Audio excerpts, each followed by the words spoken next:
Hello everyone and welcome back to the Dark Souls Weaponlocke Challenge Run, the live stream series where we ban a weapon class after every boss battle.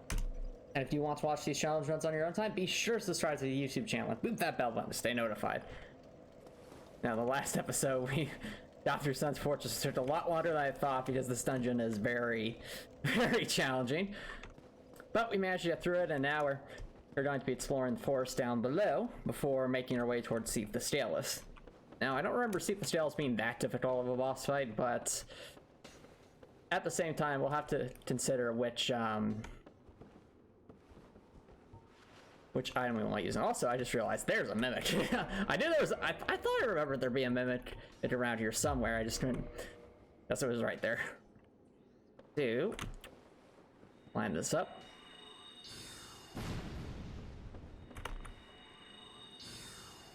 Well, that was a miss.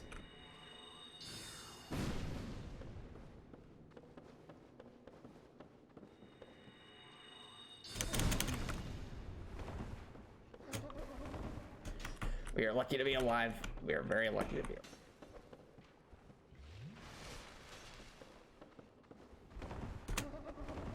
alive. I hate the mimics catches, they're always so quick. Go for it, go for it, go for it, go for it.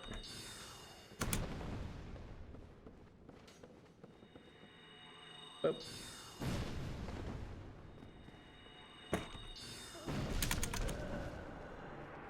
Well, first death of the night, that's alright. Also realizing the death counter's not open, so give me 1 second. Let's fix that.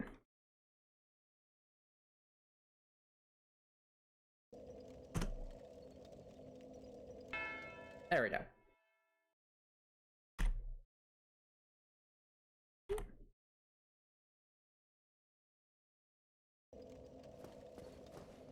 Let's try that then.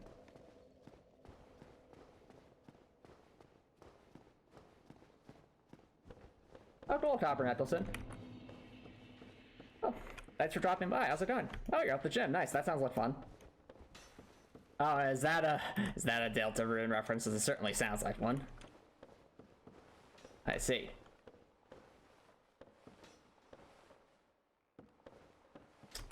Let's try this again. Maybe we'd have more luck if we were at a gap between us or some kind of wall.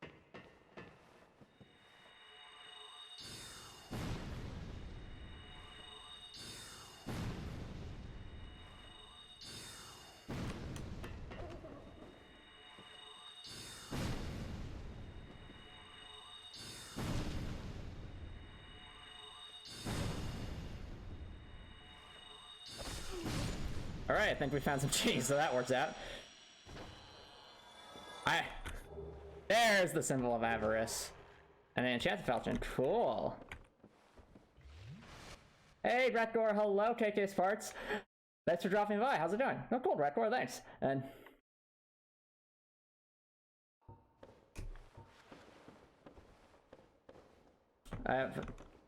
if it's hunt classes, there's so much you have to remember on what I need to do, and it's my first week. Okay, well, sometimes the start of a semester can be like that, sometimes JK Sports, and what I like to do is I always make sure I have a planner somewhere where I can keep track of all the stuff that I have to do, and try to get into a rhythm with the new semester. So, do you have any way to organize, like, tasks you have to do and things like that? It's a fine, like, after the first week or two, things kind of settle into yeah, like Brett was saying, once you get back in the zone, so to speak, things that tend to get a little bit easier.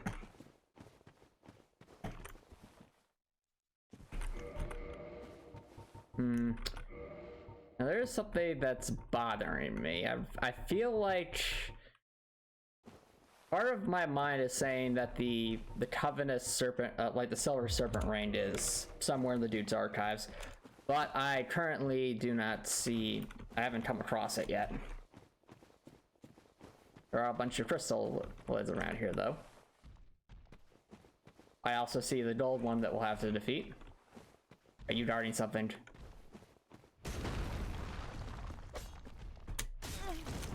I guess not.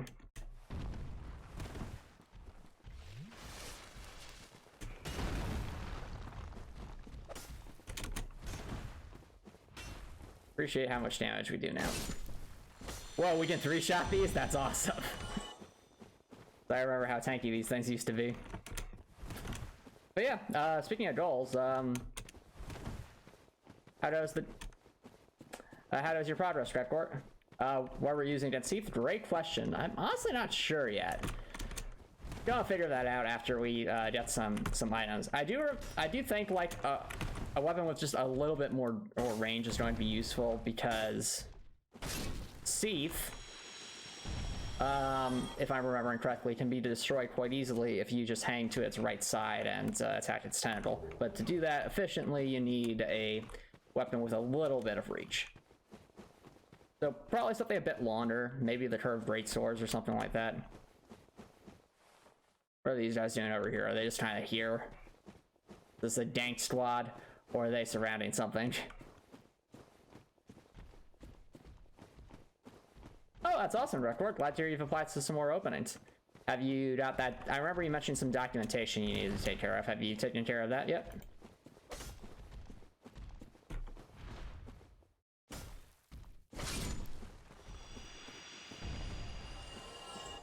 All right, but Drekor, or what steps are you doing to make sure that's taken care of? Because you don't know. I mean, obviously you don't know where your search is going to take you. So it's important that you just get that out of the way, because once you get that out of the way, you don't have to really worry about it too much anymore, and then you can focus on just applying for things.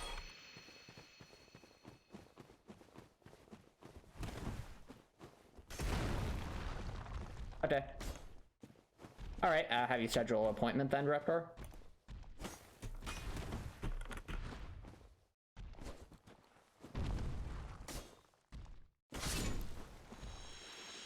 Okay, and when soon, Reptor?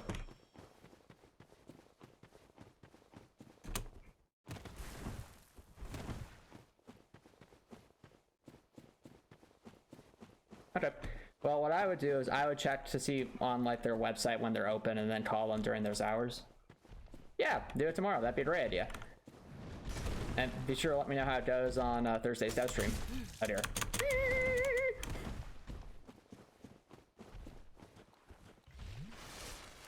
Oh, cool, JJ Sparks. Glad to see the positive energy there. Friend ahead. Ah, yes, Ulis, Dust, right?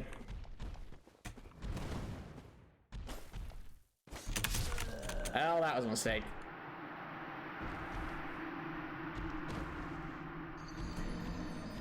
I should have assumed we could just tank our way through that. That is indeed my own fault. Now we can't, like, hop over this. But I guess that's for balancing purposes and safety reasons.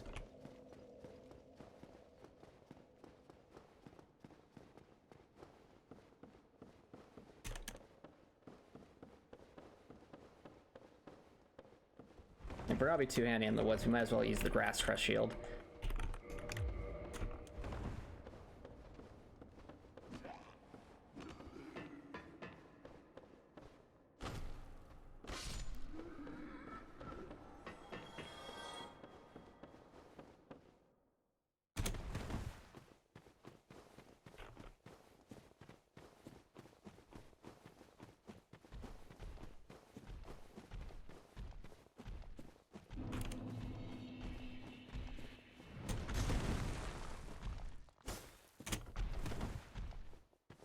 Alright, let's try this again. Try not to get too... Oh dear. As soon as I started that time, I knew it was too late. No.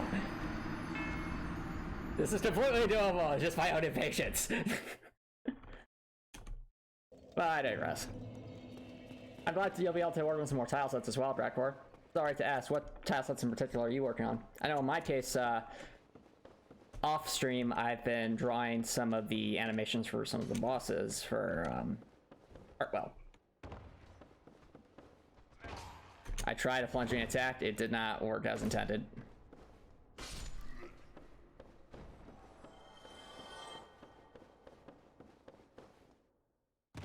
Okay. Oh, okay, that sounds like fun record. They're using something that exists and trying to make your own. Interesting, interesting.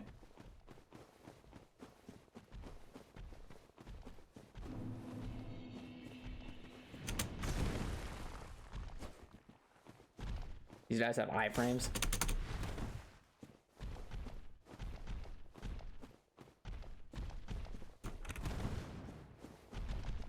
Jump. We do not have any health.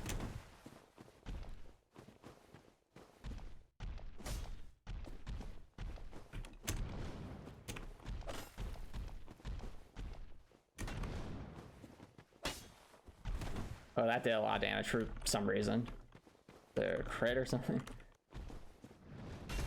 Ah, well, I've been making my own tiles, so that's correct. It's been a lot of fun. Admittedly, they're much simpler than. What? Okay, not what I was expecting. You don't look like Lucille. It was you who rescued me. Why? Oh wait, Thank you. what? It is Lucille. Land of Katarina. Oh wait, no, it's not. But How I ended up in that crystal. It wasn't terrible in there, but I could hardly move. I must think of some way to repay you. well, that was a surprise. Have you seen my father? Yeah. Oh, I did. This must be Satanman's daughter. I did it. Not mine. Yeah, we've seen Satanman. Thank goodness. I knew he was here somewhere. Well then, now I must find him. Thanks again, truly. Now if we'll just stay put and keep out of trouble. Alright, so St. Lane has the Claymore, Sid Meier has his wild. Oh, yeah, you're right. I just noticed that. Like, I was about to say, like, wait, is this just Sid Man? No, it's not. You're right. You're right. Sid Man has his Y-hander. Alrighty. Well, I will bet that's not who I expected.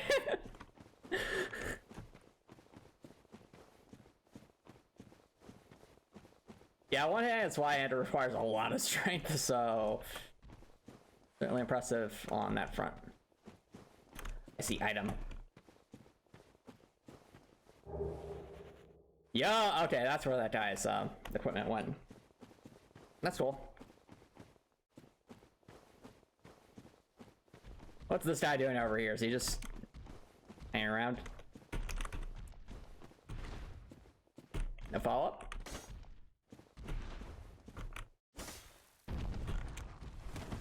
Go for it.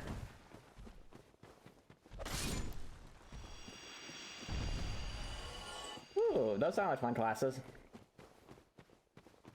I'm sure I'll get more of the hang of it as the semester goes on, TJ Sports. I think that just more so speaks to the characters than necessarily the location, Breckor, simply because we have Solaire, and I don't think Solaire's from there.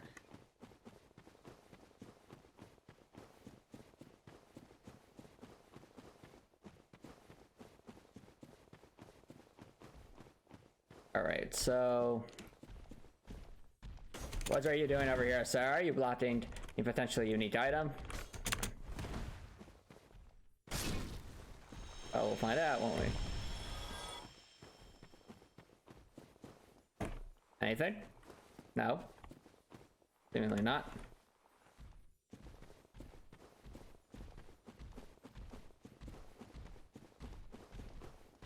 I see. Okay. The stage for raid. The stage for raid.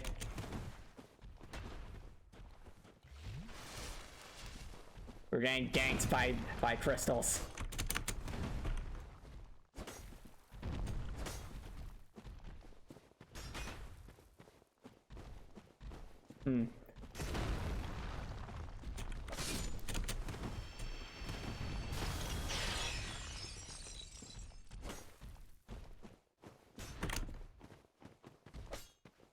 Oh, I agree. That shuriken attack is a really cool idea for an attack.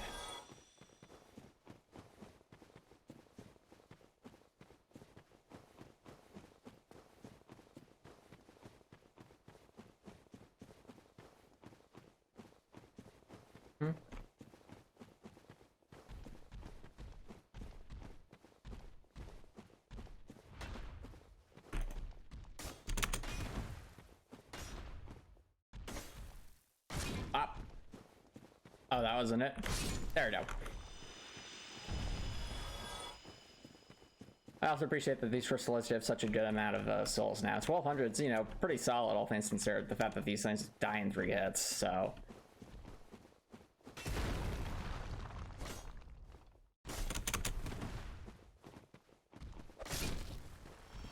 Boop.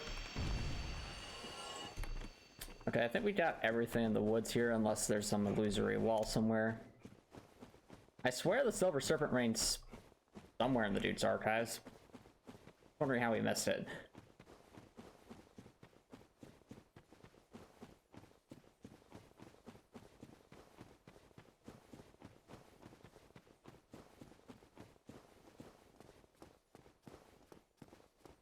Regardless, I guess it's time to head down here, because down here is... Oh, this area is, we'll say, intriguing.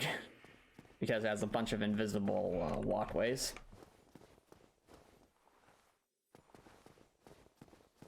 You have to try to, like, navigate around here, how scary that would be.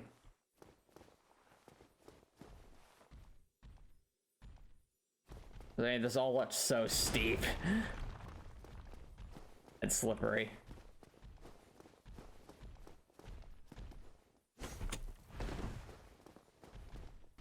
Boop.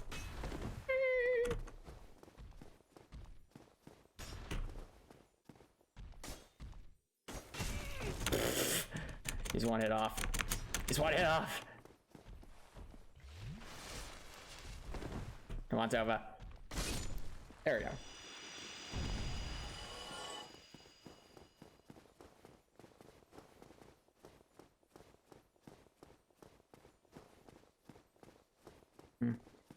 Like, honestly, this looks so steep at times, it doesn't even look like it's walkable, and yet it is, so...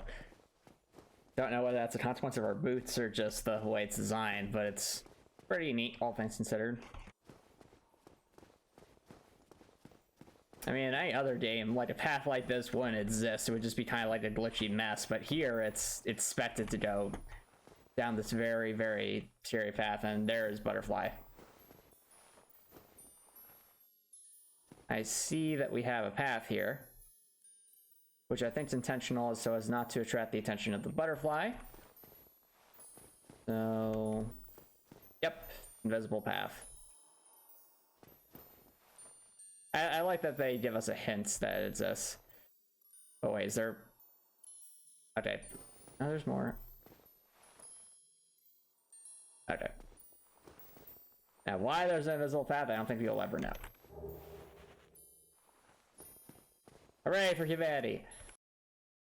Yeah, you did do something really cool for the weekend when Nitobi was streaming. You decided to join on one after so long, and okay, and he said that he really loved the art piece. Oh, nice! Aw, that's good. Glad to see that Nico still recognized your artwork, K-Sparks.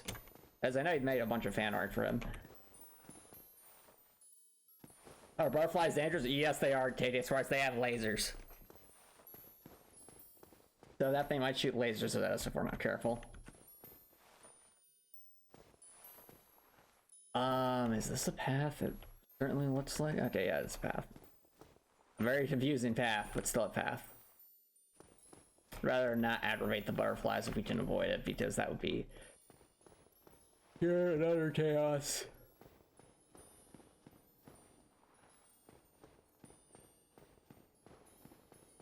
I remember in Dark Souls 3 there were these flying things that were also really annoying in one of the DLCs. Quite something ahead, I have to imagine. Path ahead, yes. Okay, I'm trying... This is so scary because you know we can't really see what's going on, so it's like... One misstep and sadness ensues. So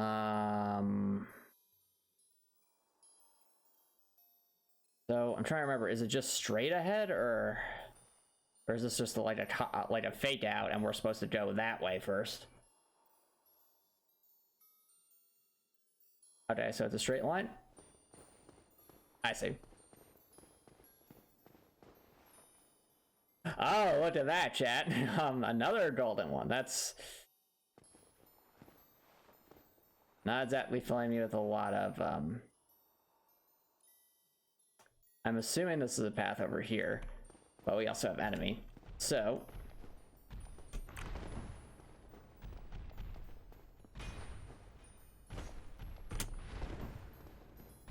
a follow-up.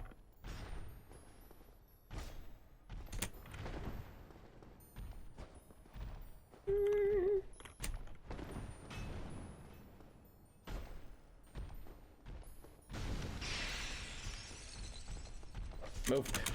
Oh dear. Well, we avoided the attack, but not the way we probably should have considered that a bit more. Oh, well, the Iron Soul's bad. It was Oh, Dark Souls.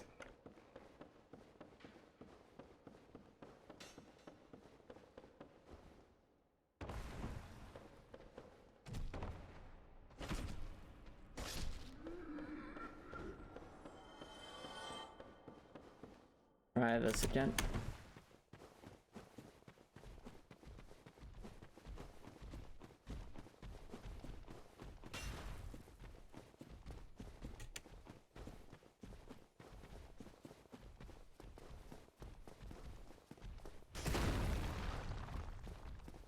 Okay, these guys seem to chase us pretty far. Might be in our interest to pop them out of the way.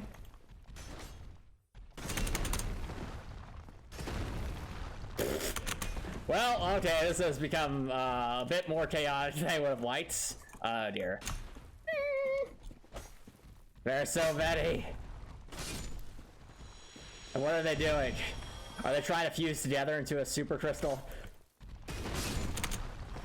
Well, that's not happening. No super crystal for you.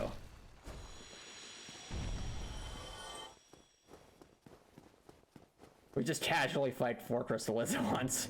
For seemingly no reason.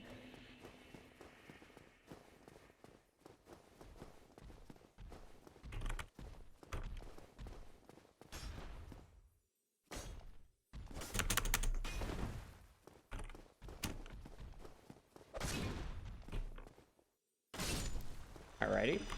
Let's get our souls back, chat. We don't want to lose them. We have to play a bit.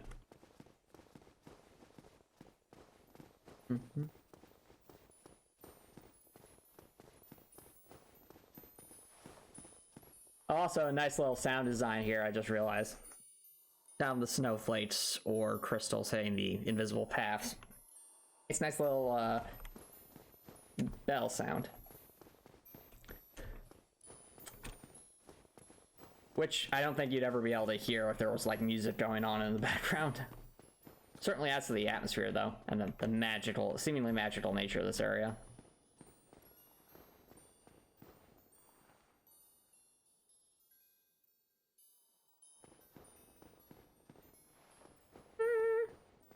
Okay. So, remember, we'll need to be much more aggressive with this guy. And not get one shot, hopefully. I mean, if we get one shot, then sadness ensues.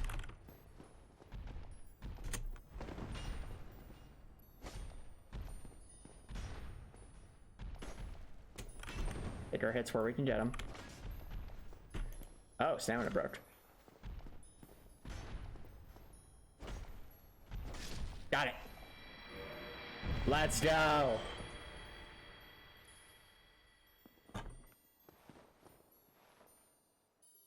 Okay, so there's path over there. Is there a path here as well? Because it certainly looks like there's one. Maybe. Or is that just off in the distance that this is just a bottomless pit? Oh, wait, right here.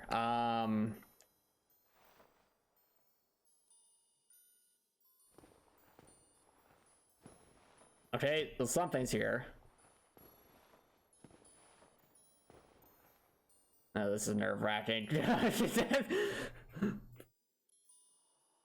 think it's just a straight line. I think. I hope.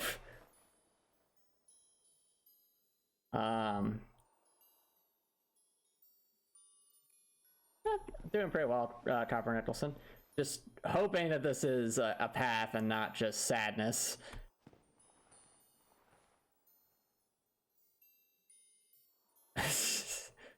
Oh dear.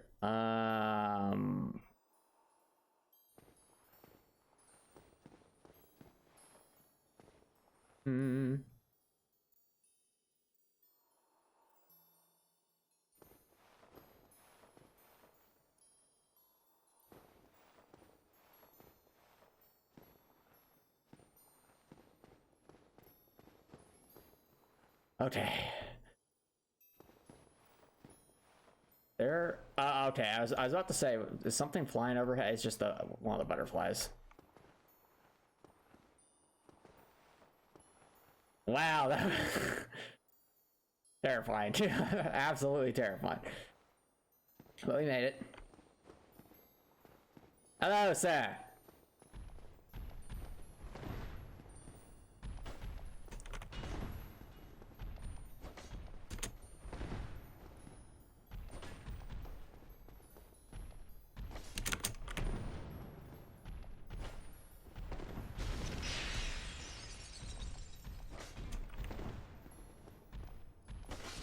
Got it. What? No!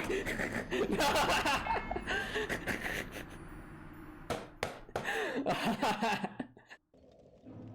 The victory dance has betrayed us, chat. The victory dance has betrayed.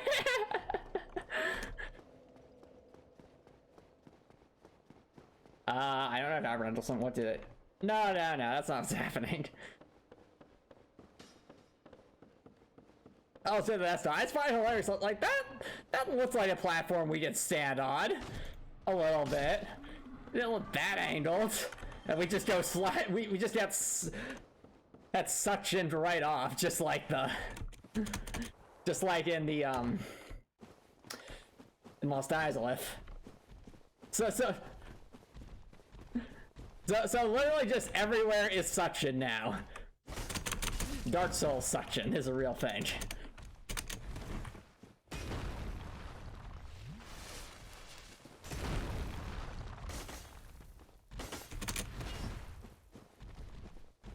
True, Dark Souls 2's frigid outskirts very cold.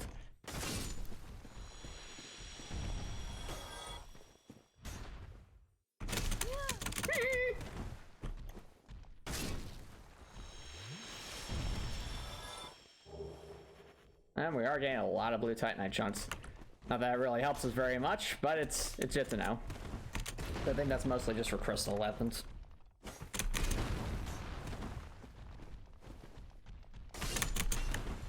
Those iframes, though. Got him. Oh, it's for magic and enchant. Okay, I see. Alright, that's a bit more. Yeah, we probably won't be using that, but that's nice to have, regardless. Just need to try not to get suctioned before we get our item and our souls back. There's so much suction in this area.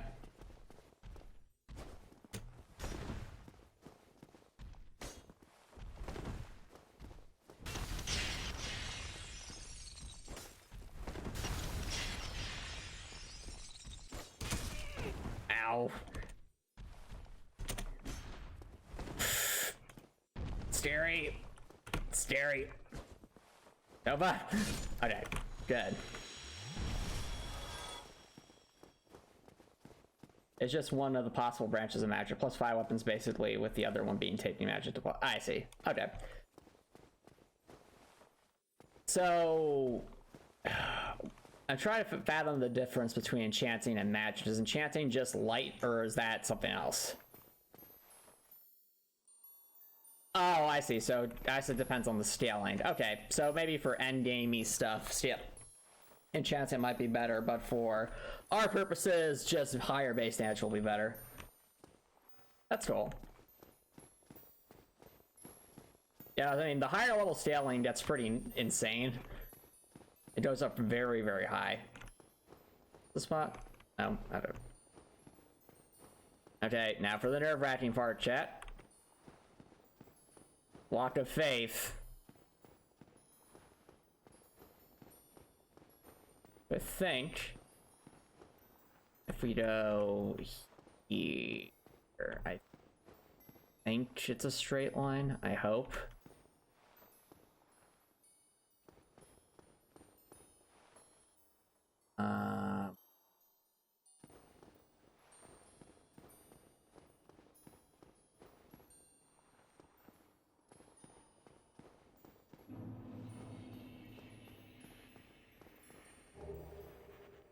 Really? That's almost over here. Oh well. At least we got it.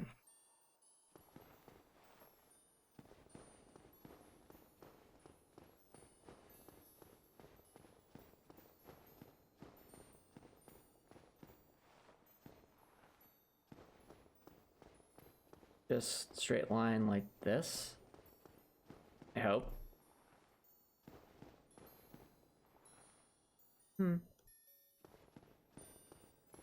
There we go.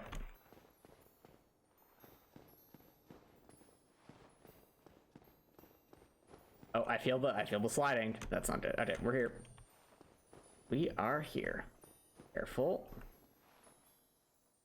FF.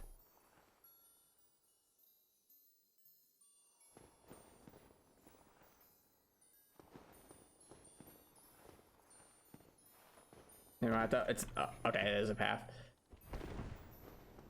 Can we not? Oh, I see. Intriguing.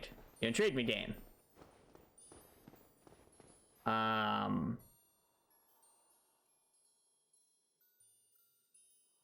Is this a path? Okay.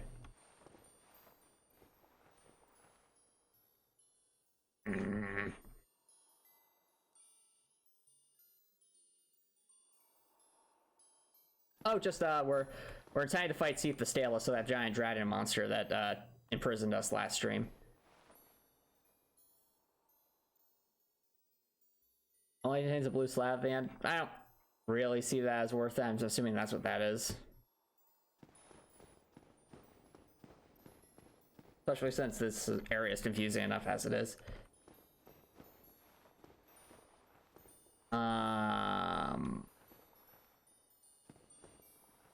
Imminent fall. Good to know. What am I missing here?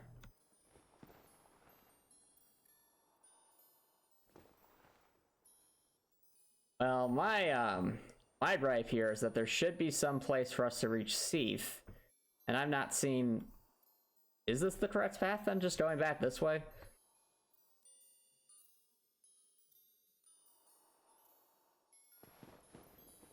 Oh, yeah, there's a. I hope this is a path.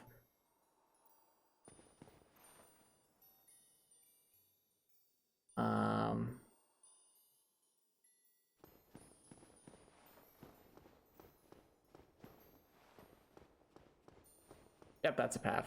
All right. I didn't have messages there just to troll us, seemingly, from the developers. So, see, the developers control us. That's up to us. And up to them, I guess. Over here.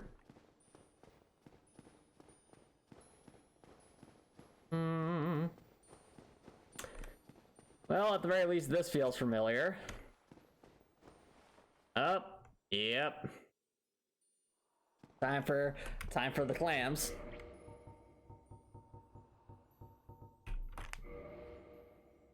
Let's think here. Seath the Scaleless. Play to ourselves the Chloranthy ring. As for what to use.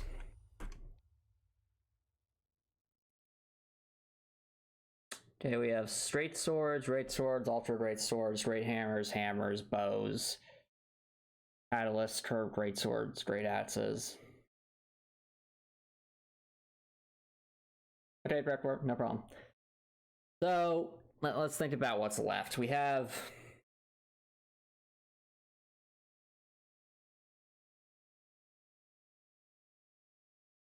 we need a high DPS weapon for. Oh, we have bows as well. So we need a high DPS weapon for kings, and we need great hammers or great sword or ultra great swords for the skeletons. As for Gwyn, probably just any kind of reliable weapon. I think Seath's probably immune to magic. So let's go with either hammers or curved greatsword.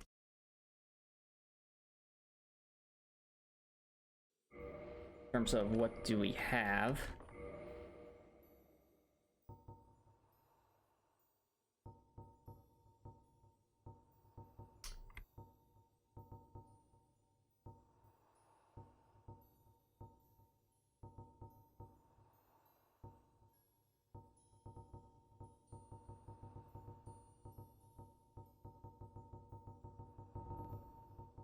Well, we have one curved greatsword in the server, which is upgraded, so that's convenient. What do we have for hammers? We have the Occult Club.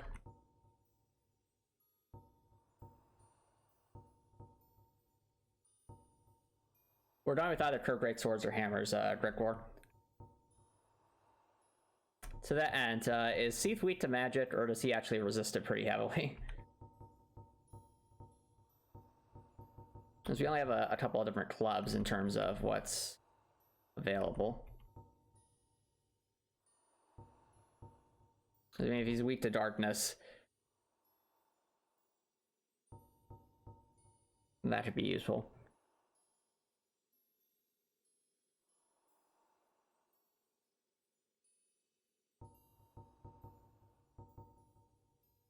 And the irony is the Occult Club seemingly actually does more damage than our Reinforced Club simply because of that massive Faith parameter bonus. Okay, so Fire and Lightning. I guess that makes sense. Which we do not have. Is there any immunities we should know about, or is it just that he has more resistances to them?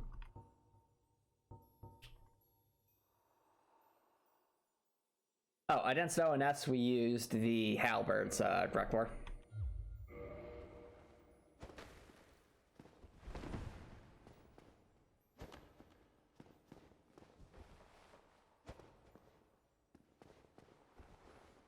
Its magic defense is okay, so...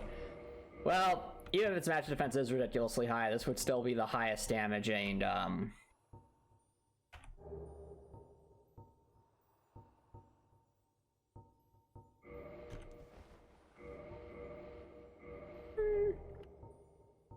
Yeah, this would still be our highest damaging hammer.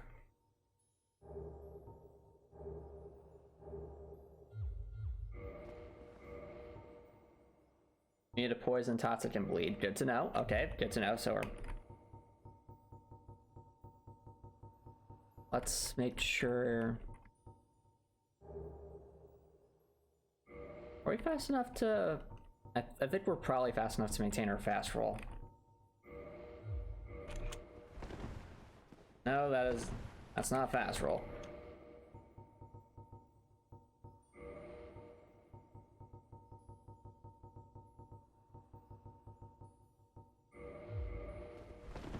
Okay. Well, we have this in case this doesn't work out. First, let's get rid of these clams. Right here. What? Well, I'm glad we got the Ring of Sacrifice, but that was... I never heard those guys be that difficult to deal with.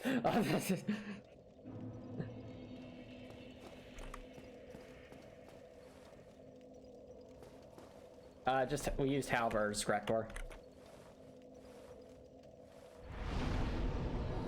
Glad we did that though, since now we can use our souls. So, really feel like we need more endurance at this point.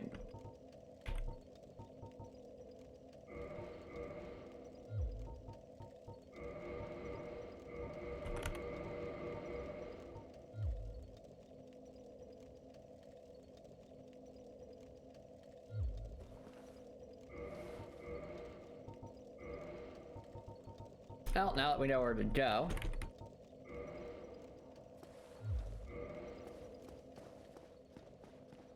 Now to make our way back. Da da da da da da da da.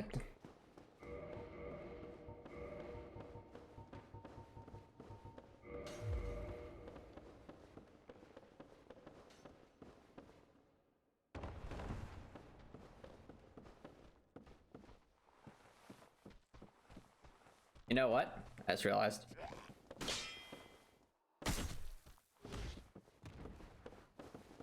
We have 1 humanity, so there's no reason we shouldn't kindle and get some more Estus Flasks. It can't hurt.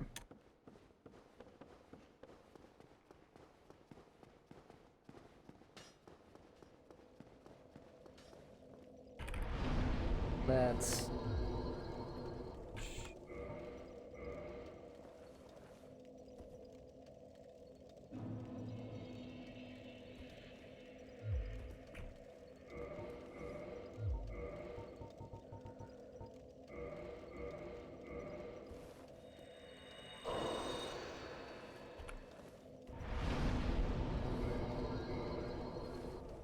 Now let's kindle it up and... That's better.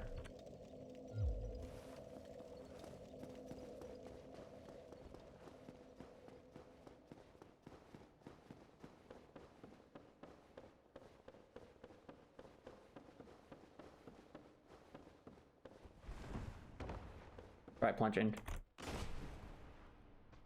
Plunging seems effective.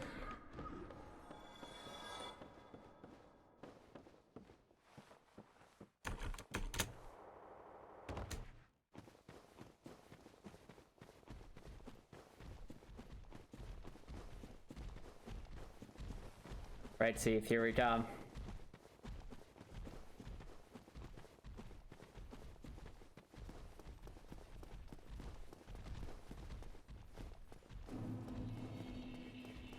I do wonder if there's like any faster ways to get through this section of the caverns. I'd assume not. But it is something worth considering, because I know there's like tons of areas where you just drop down from a ledge to skip a massive section.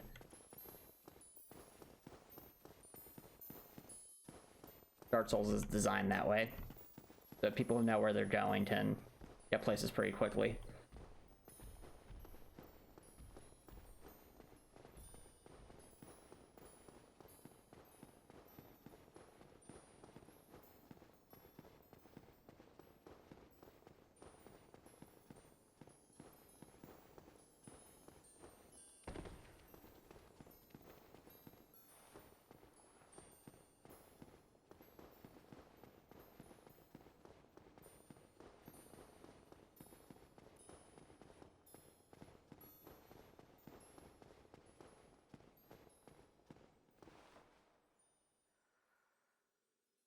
Alright, clams.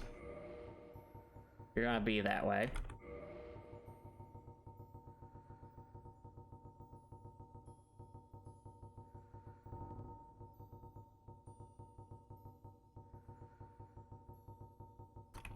Oh, before I forget, how's those that, I think you... Wasn't any of that game you introduced to me, Drekor, on the Discord server? The, Yes, exactly, time to bring out the vague guns, metaphorically speaking. So I bet you mentioned you were playing it. I'm really enjoying it.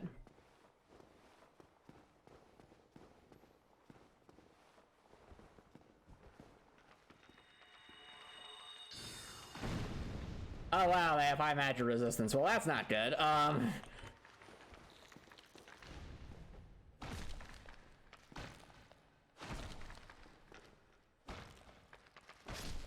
There we go.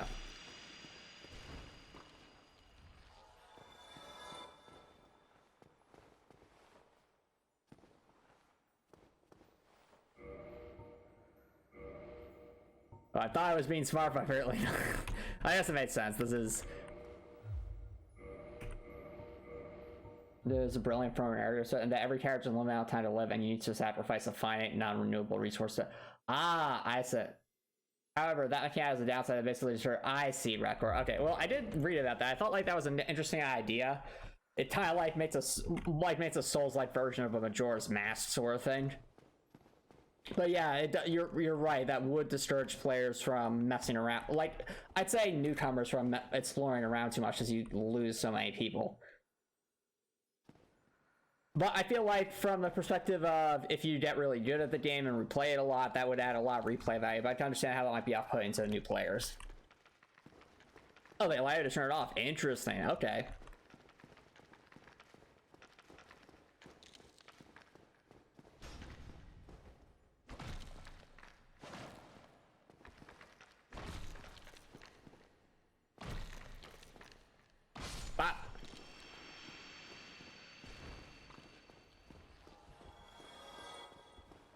So many clams, so little time.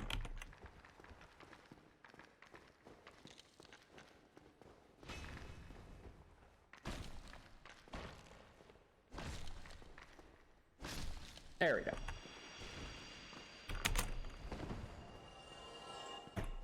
It's kind of eerie how their bodies just linger there like open clams.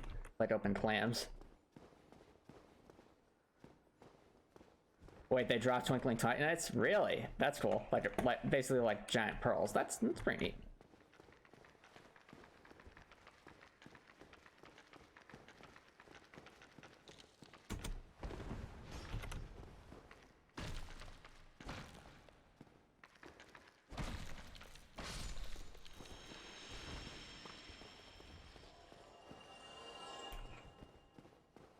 Right, just one more. It's hard to see. Oh, that was fast. Man tried to get the jump on us. It's hard to see the ion fire thing in their mouths. Okay.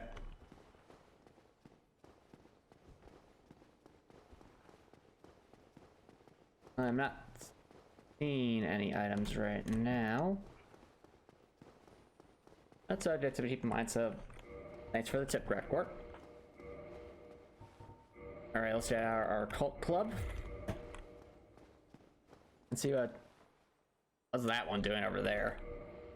Suspicious. I must investigate.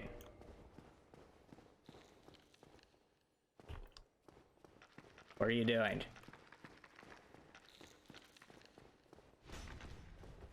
Probably KK Sparks. So Dark Souls has a tendency to take normal creatures and make them a lot more terrifying.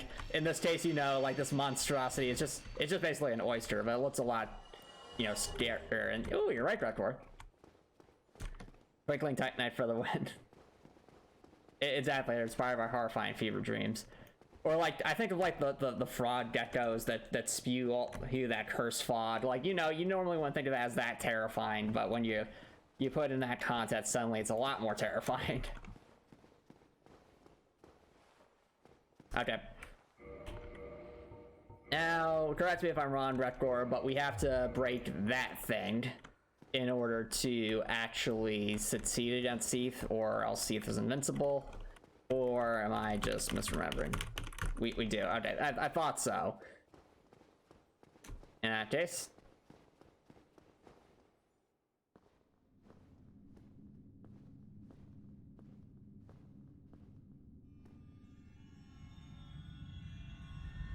Ominous.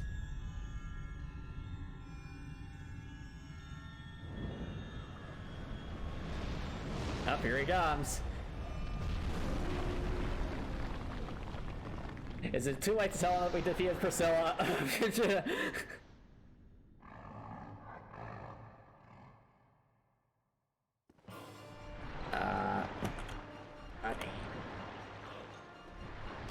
Okay, got it.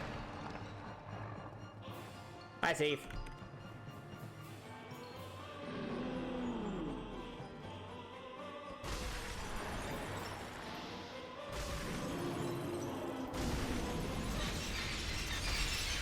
Oh, here. I can't see anything.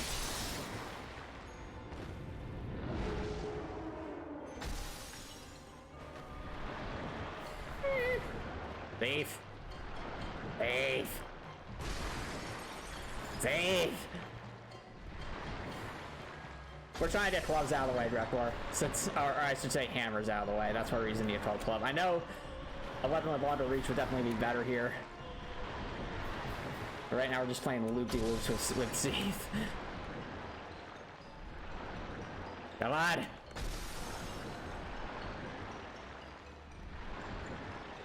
You see, this is basically what the Seath the Scaleless fight always devolves to, is this. So, he's supposed to be like a giant, scary Lord Soul, but instead we're doing this.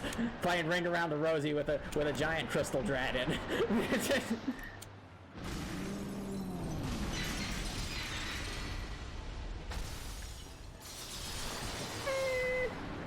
Thief.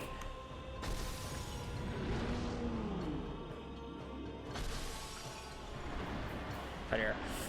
Move, Tova.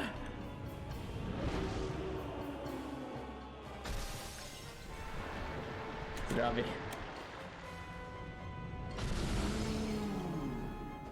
Well, I'm not sure about that, but because I enjoy the Four Kings fight because it's really a test to your DPS, and the Grey Lord Nito fight always gives me some trouble. But I agree that the Seath fight is pretty underwhelming, as you can see. Let's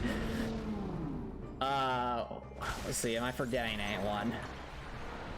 Oh, right, and of course, Bed of Chaos is even more underwhelming because it's just so poorly designed as a boss battle. Like, if the Bed of Chaos was like an annoying enemy or obstacle in one of the dungeons, I think it'd be okay. But as like a Lord Soul, no. I honestly think the Centipede Demon would have been a much better Lord Soul, if I'm being honest, instead of the Bed of Chaos.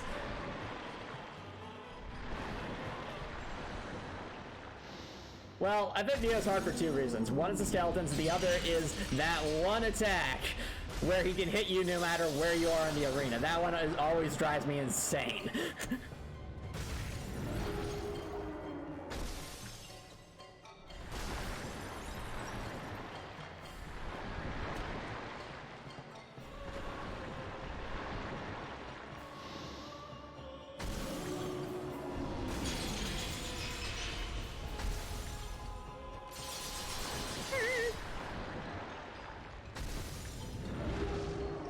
Yeah.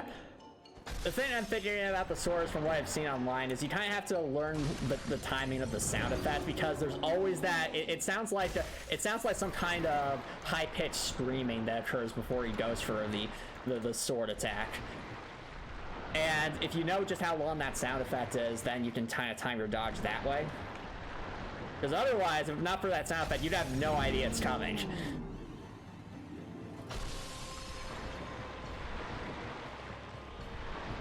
Well, that's true, Dracor.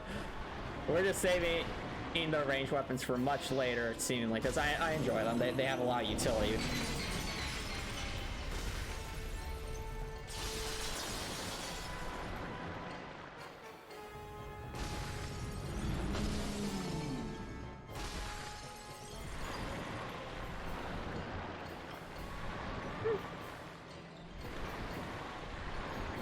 Now, chat, you might be seeing why I said, you know, generally a weapon with more range is better here, because without it, you just can't hit this thing.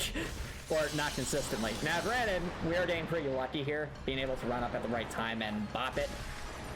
But if I was like using a halberd or some kind of raid sword with a lot of reach, this would be a lot more consistent, as you can see, because we keep near missing Seath's, I don't know whether to call this a tail or limb, but it's, we're missing it. Beef! There we go.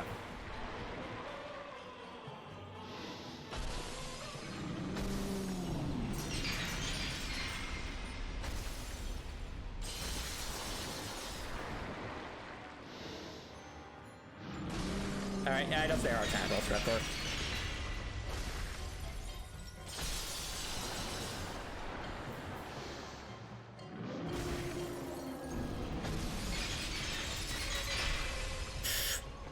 We don't want to get stuck in those, because if we do, sadness happens.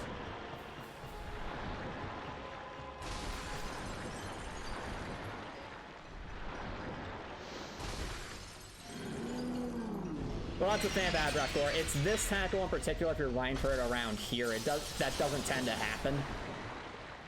I think it's the other tentacle that has to happen a bit more often. Whereas here, Seath, for whatever reason, seems to favor more like his crystal laser attack, as we keep seeing, which, you know, we're outside the range of. So, weird thing about AI manipulation here. That is one of the skill ceilings to Dark Souls, is trying to figure out how to manipulate the AI to your favor. And this is a pretty obvious example of that, in my view.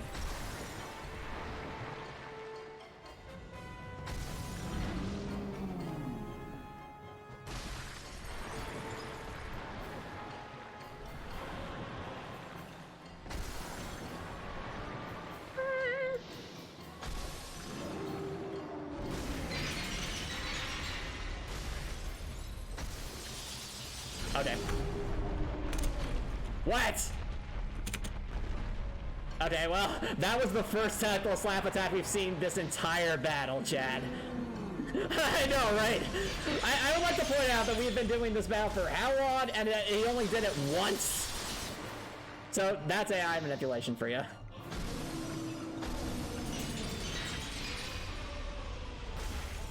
Come on.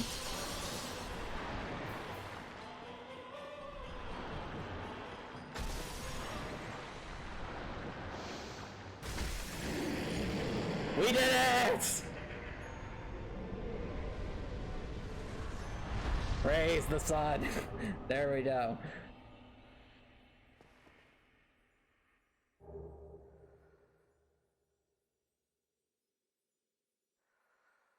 And 60,000 souls are ours. So now we can say divide to hammers. So that means no more clubs. Well, I just no more normal clubs. So da da da.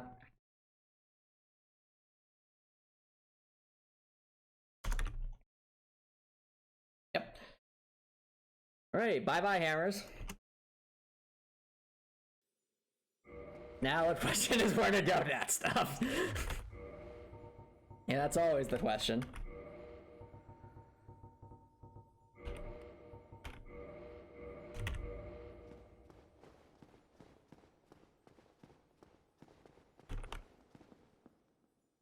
Regardless, it's lit.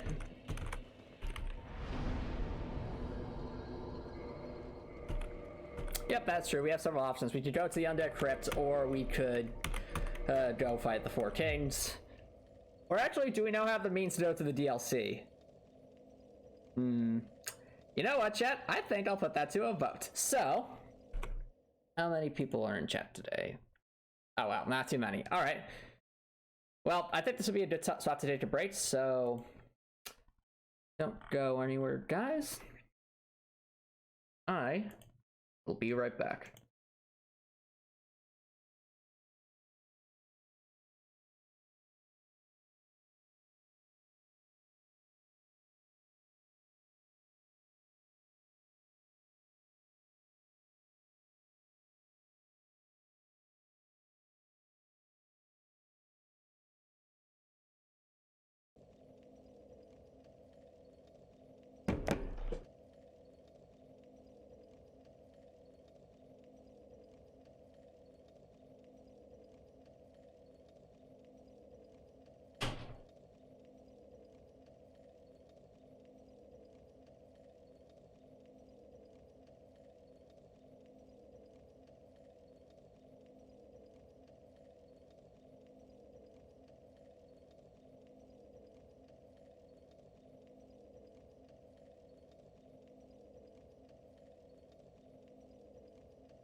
All right, sorry about that, chat.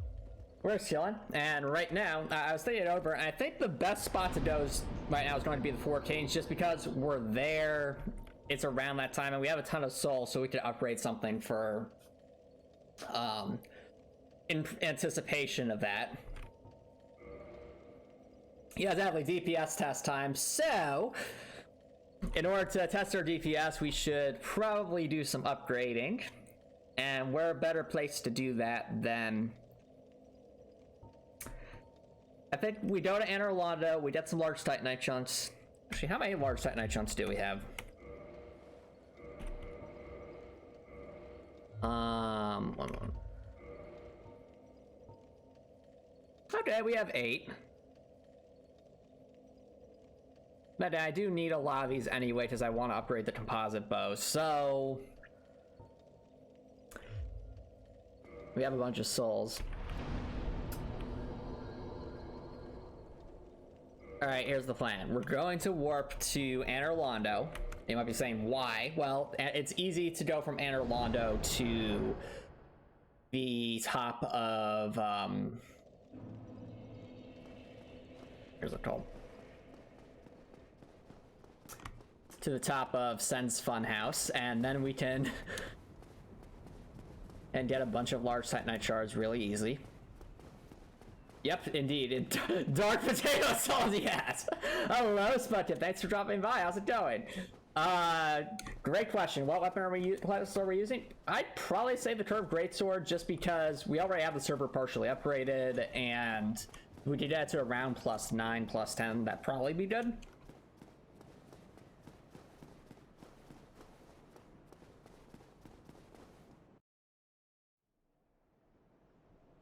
Oh wait, the Nine Blacksmith says, well, we're kind of already going this way, so...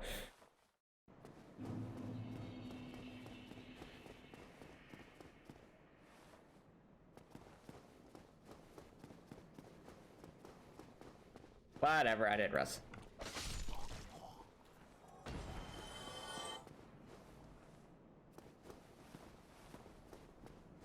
Yep, exactly. Back to Sen's Funhouse. See, chat, look at how beautifully decorated this area is. Like, doesn't it just make you feel so at home with all these spikes and monsters and decrepit ornaments?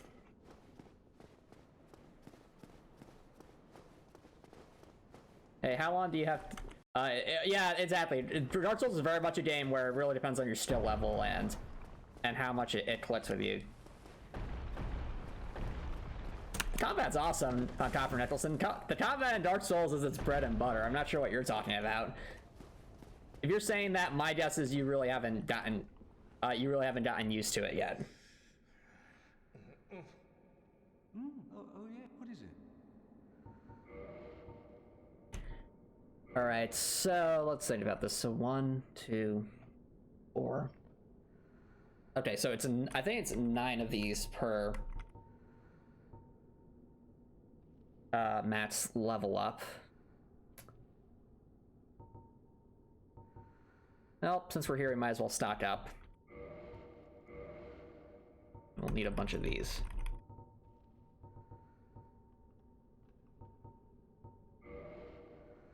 That should do. There you go, another brave. Thank you, Soul.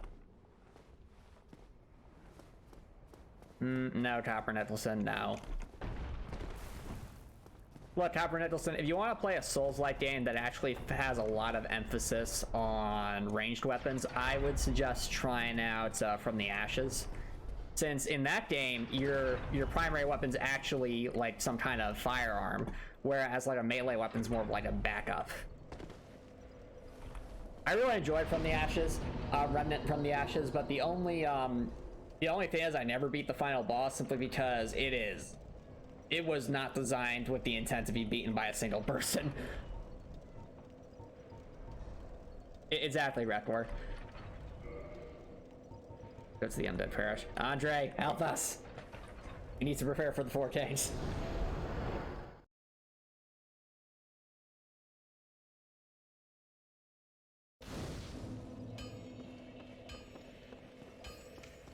Exactly, Rektor. And I've had instances where I make the mistake of getting too greedy and attacking and leaving myself open to take damage, and that's all part of the fun.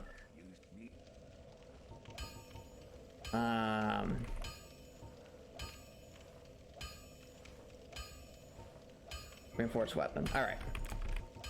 First things first, we need to reinforce our... Where is it? Oh, hold on. I need to ascend it, don't I? Yeah.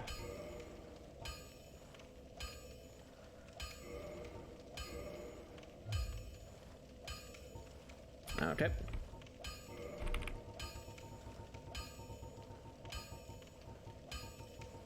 There's our server.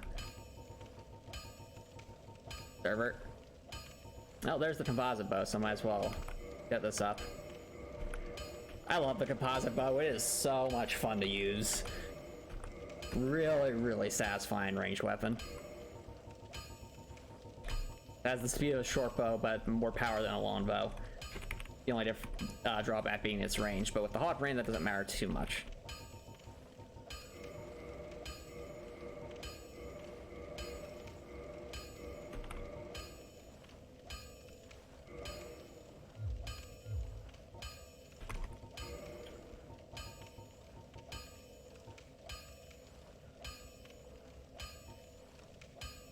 Let's go with...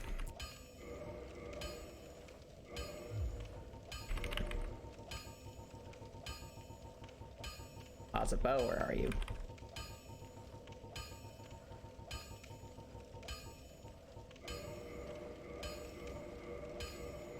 And just look at that base damage, chat. For a bow, that's really good. Might as well purchase some arrows since we're here.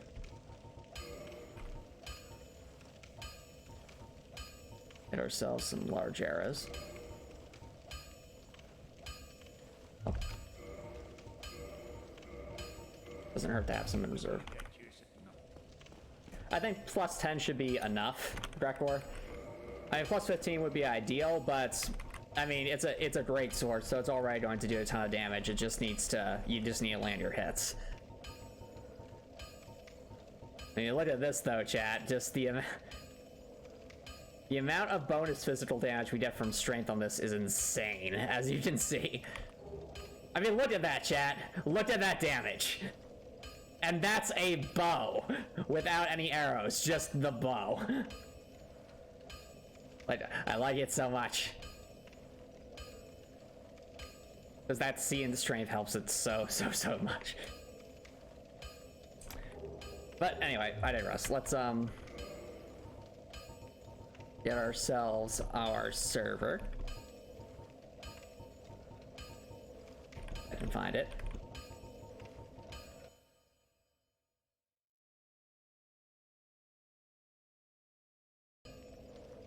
Well, I'd say give Dark Souls more time, Copper Nicholson. If all you've done is like, I think, if all you've done is like just play the tutorial and that's where you stop, you're missing out on so much.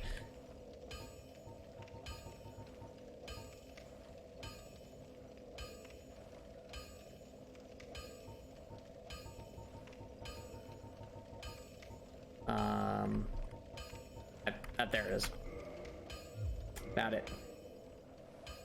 That's a interesting look. Surprised we all did that way, not the other way, but I guess there's different ways to do things.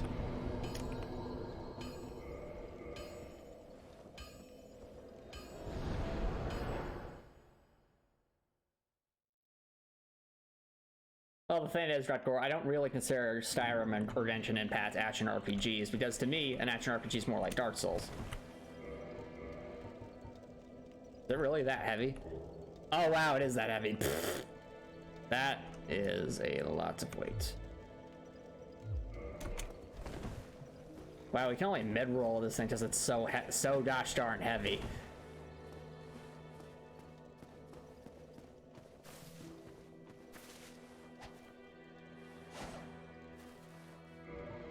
Let me just make sure I have the right parameters for this. Okay, I do. It's... I can one-hand this if I want to. Because I just never really used the server in depth.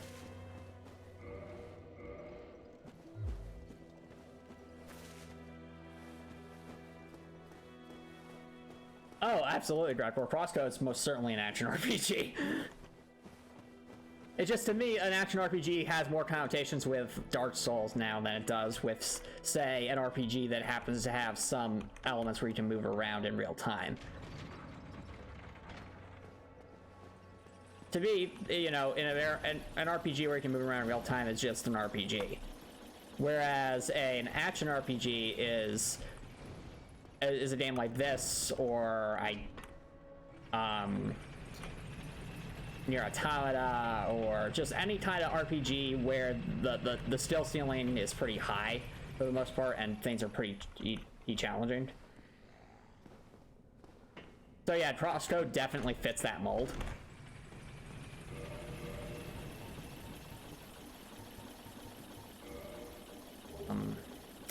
Okay, if we want a fast roll, we need to be below... We don't need to reduce our weight too much here, just need to lower by, I think, 1 pound. Where's our weights?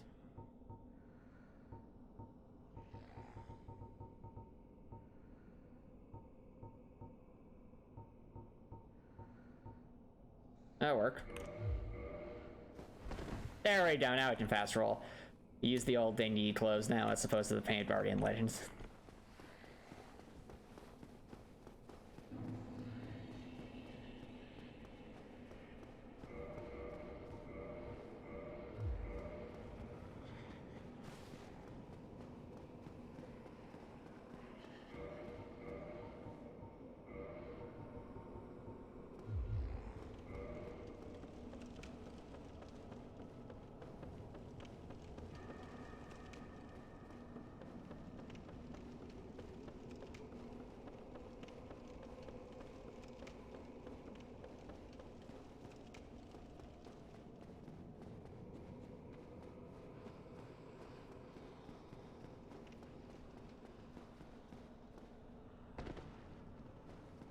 Probably plunging attack.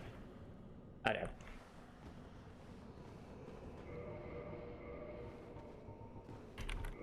Might as well see if we can get some Titanite chunks while we're here. Can't hurt. Hello, sir.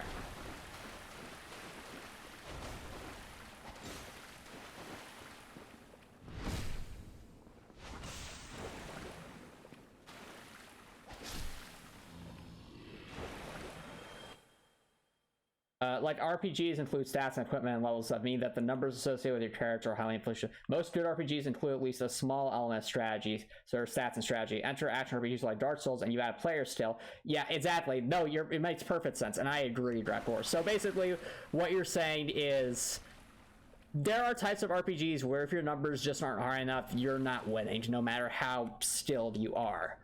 Whereas in a game like Dark Souls, you can win the game even with unupgraded gear, unupgraded stats, things like that. The emphasis on the player still, it's just the stats allow you to spec into more of a particular playstyle that you like. So that's why I consider more Dark Souls more of an action RPG. That's part of the action RPG elements, is that, you know, that the skill is much more important. So there's a generally mid to high skill ceiling in an action RPG. Also, illusory wall, apparently.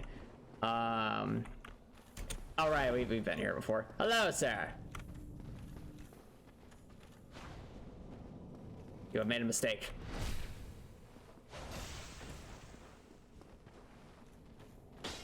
I have made a mistake.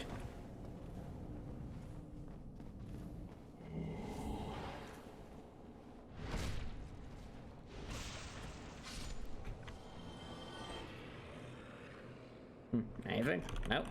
Yep.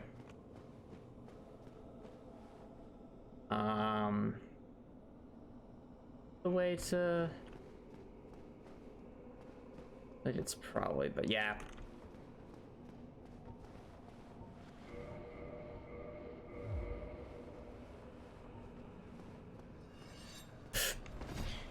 That's no good, no good.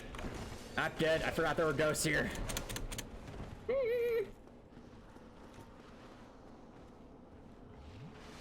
Gosh darn it. Go away. I like how I said go away and the ghost just turned around like, yeah, that'll show him Tova. Okay, just...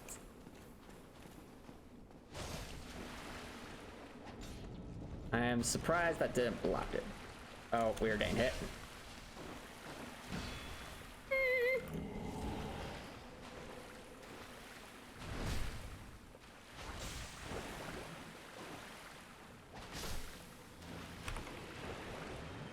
Okay, now he did a tiny jump, that's good.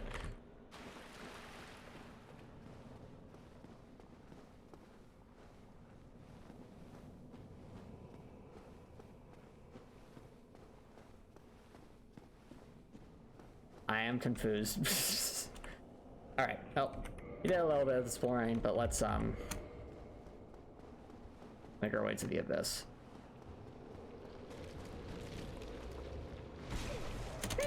We're going to die. I'm surprised there's a chest here.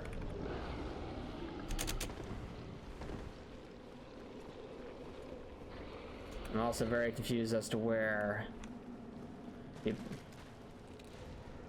abyss is. If this is even the correct way. Oh, there it is. I see it. I am impressed that... Oh!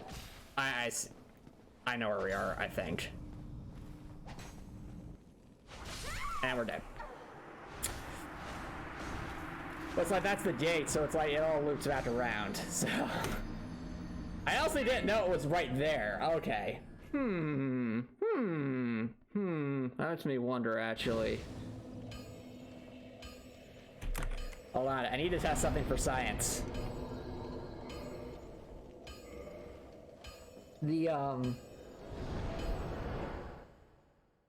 Because if it's right there, like near where the gate is, does that mean we could like hop down near like the lever we used to drain the water to just get straight to the Abyss Watchers and go? And that's why am I saying the Abyss Watchers? The 4 Kings. Okay. In that case, I think that's worth a try, just for funsies. Maybe I'll learn something new.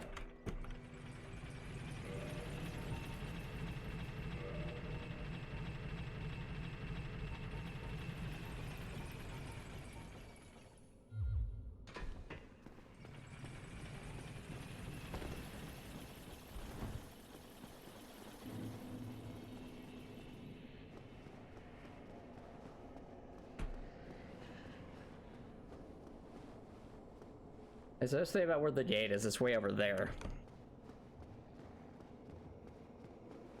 I think we just hop down, go backwards, and try to do what we can do. Or just go for the ladder. Probably be faster that way. Yeah, let's go for the ladder.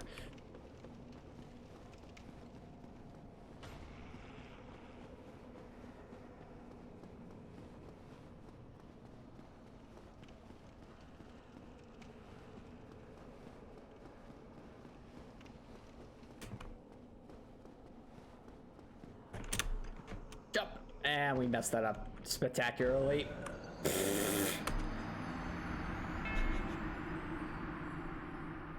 That is my own fault. I know what I did there, chat.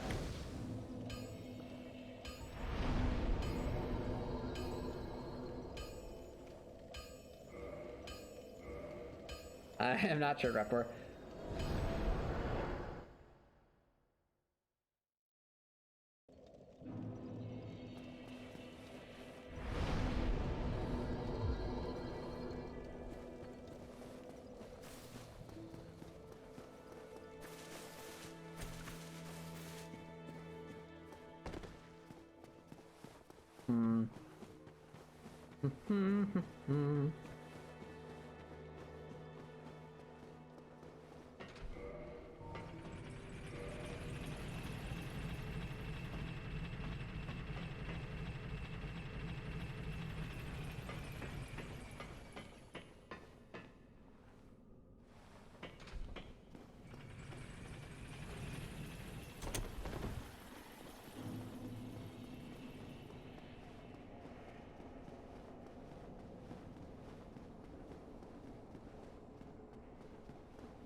Is the stairwell where I jump off?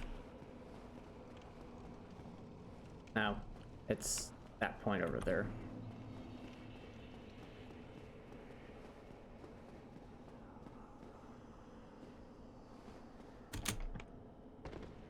Okay.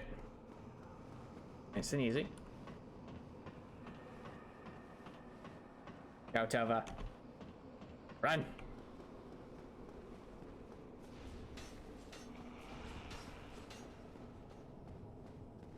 Okay.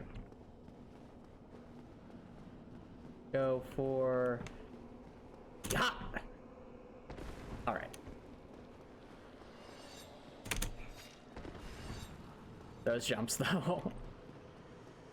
Okay, so somewhere around here, I think would be a spot to drop down to the nothing. Why do you keep saying Abyss Watchers?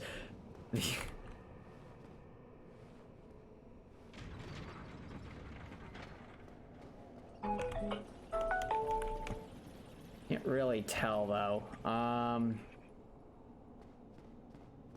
gonna hop down for the City of Experimentation. Also, so the ghosts stop chasing us. I did. So, the fog gate, the ghosts are still chasing us. Never mind, the ghosts are not chasing us. So that's... Are the ghosts still chasing us? Oh, whatever. We will figure this out.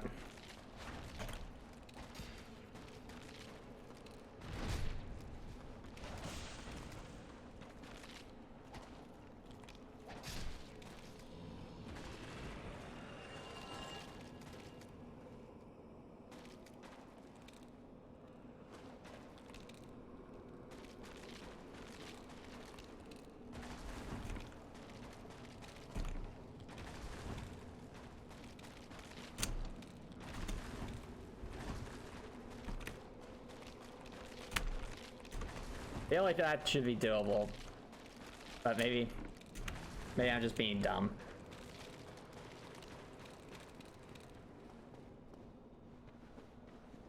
And there's nothing wrong with taking the regular path. It's just me being interested in learning more about this awesome game wants to know if there is perhaps a way to cheese my way through to an area.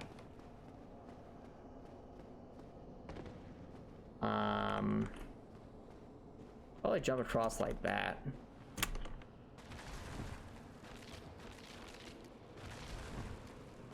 Nope, I don't.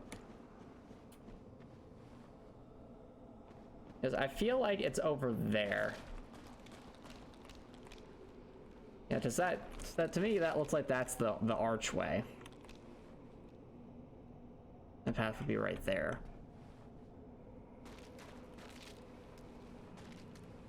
So that's the case.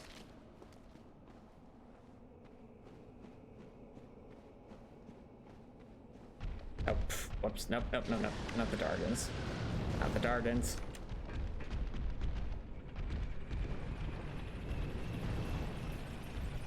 That's over there. Not gonna be there.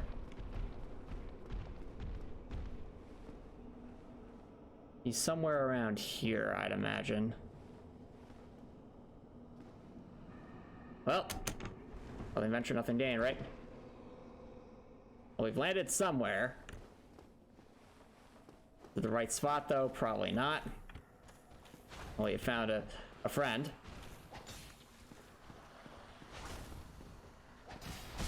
And we were getting ganked.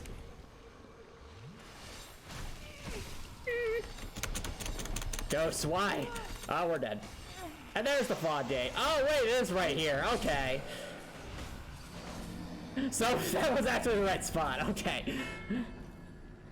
Well then. We learned something new, chat.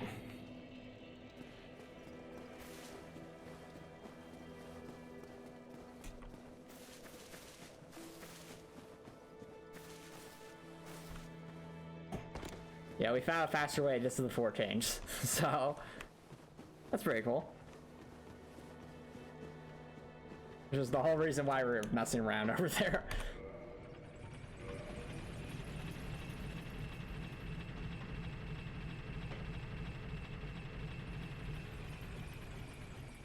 So we literally just hop down there and then just run straight. Pretty cool. I love that circular level design, right, chat?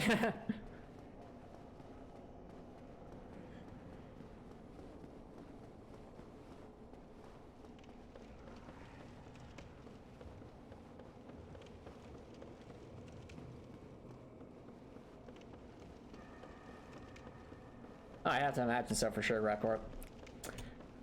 If I had to guess, the 4 Canes were probably... Well, I mean, they're most likely just Canes that served under Gwyn, but...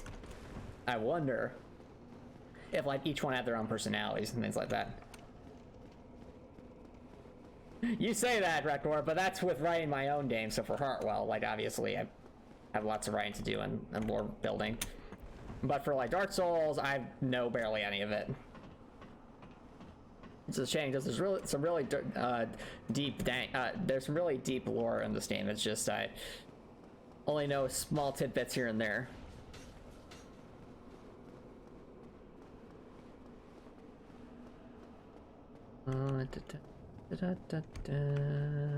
Jump.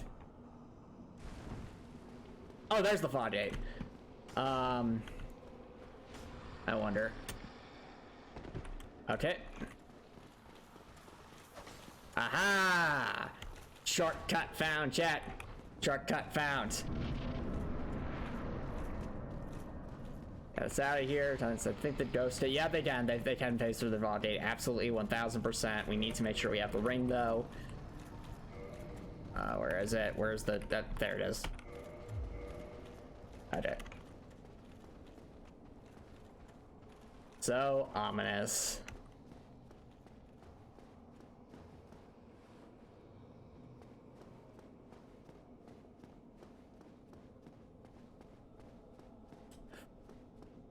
Okay. The ultimate DPS test, chat. Lies just at the edge of here in darkness. 3, 2, 1.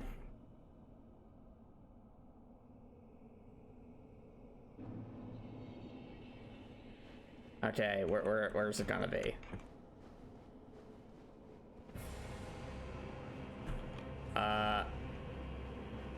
I'm looking for it. Up there he is. Hello.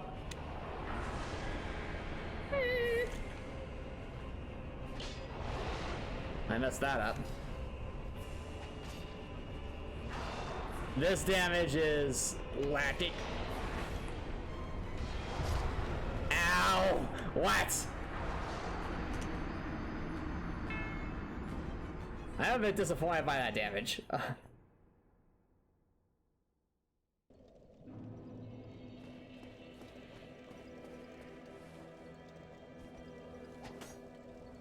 I'm realizing that the server is a much slower weapon than I gave it credit for.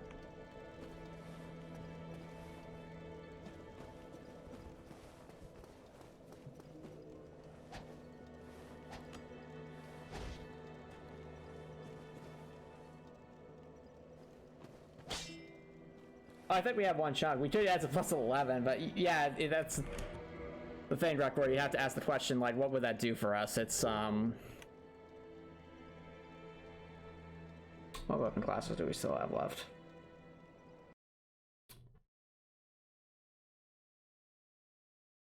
I mean, we could try going on a Matt's upgrade spree just to give us more damage. Like, what's a plus 15 server? How much damage would that do? Would that be approaching 300? Because if it was, that would be pretty solid.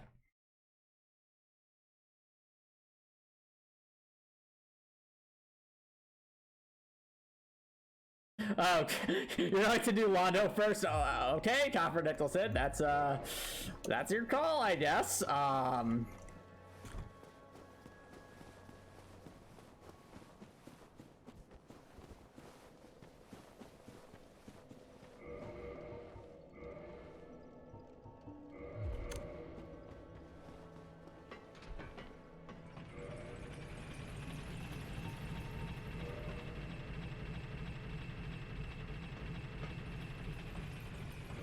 Let's grab ourselves as many Titanite chunks as we can get.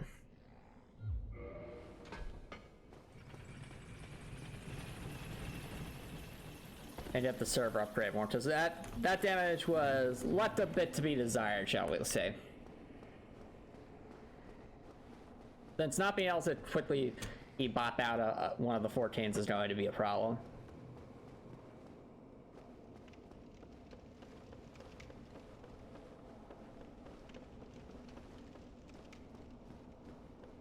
Right, Dreadcorp, I'm saying what's like a plus 14 going to do? Our Gargoyle's hovering around 228, I think. Or 232 or somewhere around there. And the Gargoyle adds is much faster than this thing is.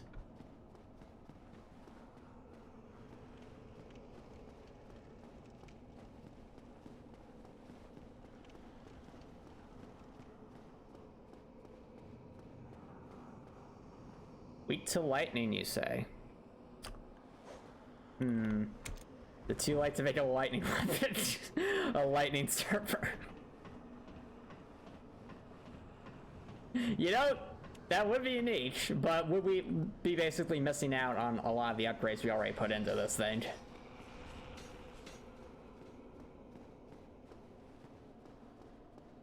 Ah, that is true. I didn't even think about that, Record. You are correct. There, we could go for resin. I also don't know why I'm going this way, because it's... Is there a place where you can just infinitely buy lightning resin?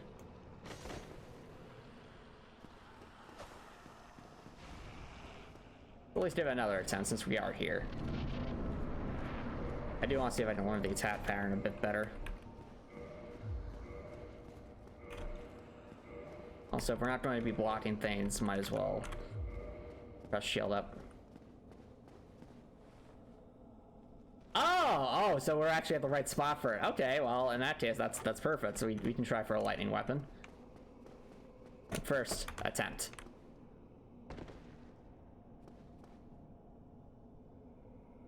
Into the abyss we go.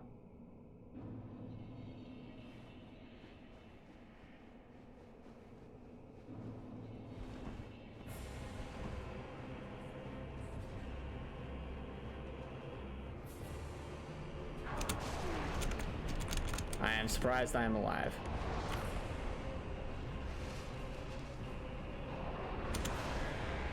Move. How'd that hit me? Oh, that looks like an explosion. Well, I was right. That was an explosion.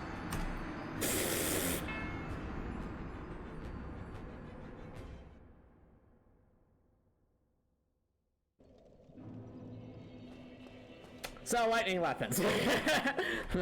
Let's try that out. So is it the giant that gives us the lightning weapons, or is that the or can Andre do that? Oh, the giant. Okay.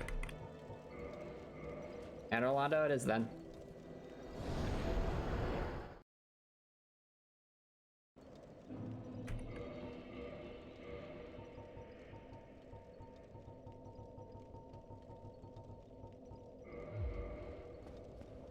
Well, we have it.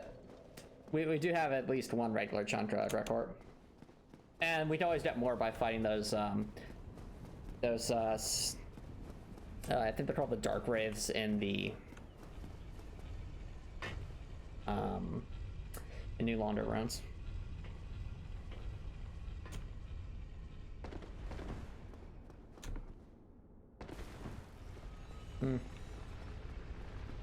Chat, this might seem like a weird question, but you ever have a feeling of, you ever have days that just seem to go by much faster than you expect them to, even though you feel like you aren't doing as much as you would like to? Because I've certainly had like weekends like that where I'll be working on some pixel art for Hartwell, or trying to write something, write a script for a YouTube video, and suddenly it just like time flies by so quickly. I'm like, wait, where'd the time go? Hold on, wait. This is all the time talk for Nicholson. Okay, so this isn't just a me thing. I was curious about that.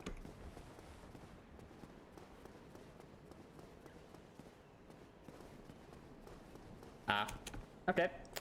Has guy more recent examples, KK works? I'm curious.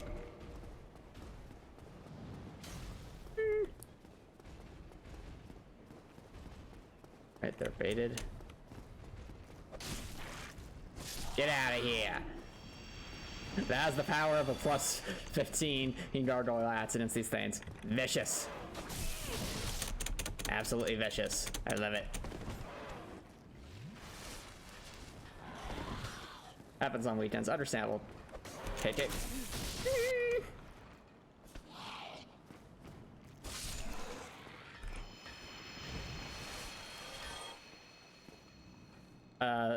Oh, you're right, Rekor. You're absolutely right. I didn't even think about that. I forgot that the Chamber of Princess Bonfire was warpable, but you're right. You're right.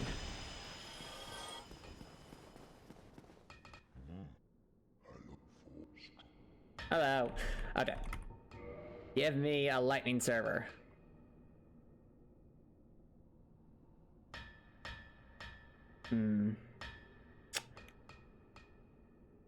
I forgot that we could have lightning ranged weapons in not Prostrate, in Dark Soul. That's pretty cool.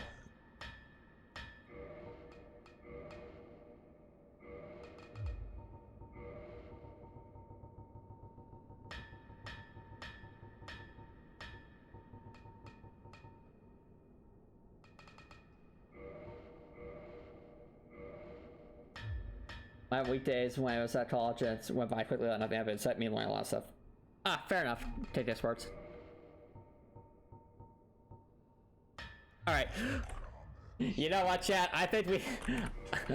I see no reason why we shouldn't get our server to +5 lightning, so... let's go attack us some dark wraiths and unleash the memes upon them.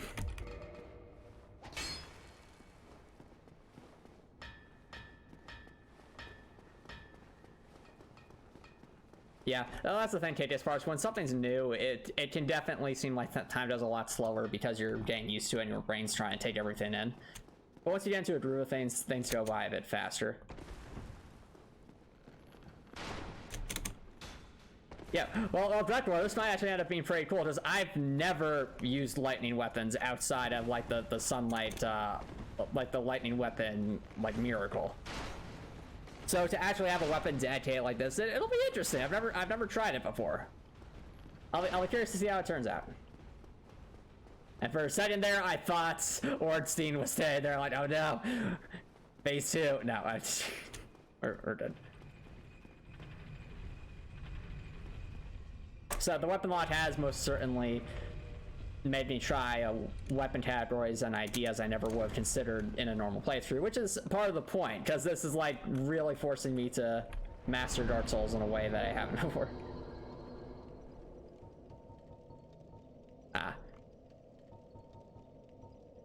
Well,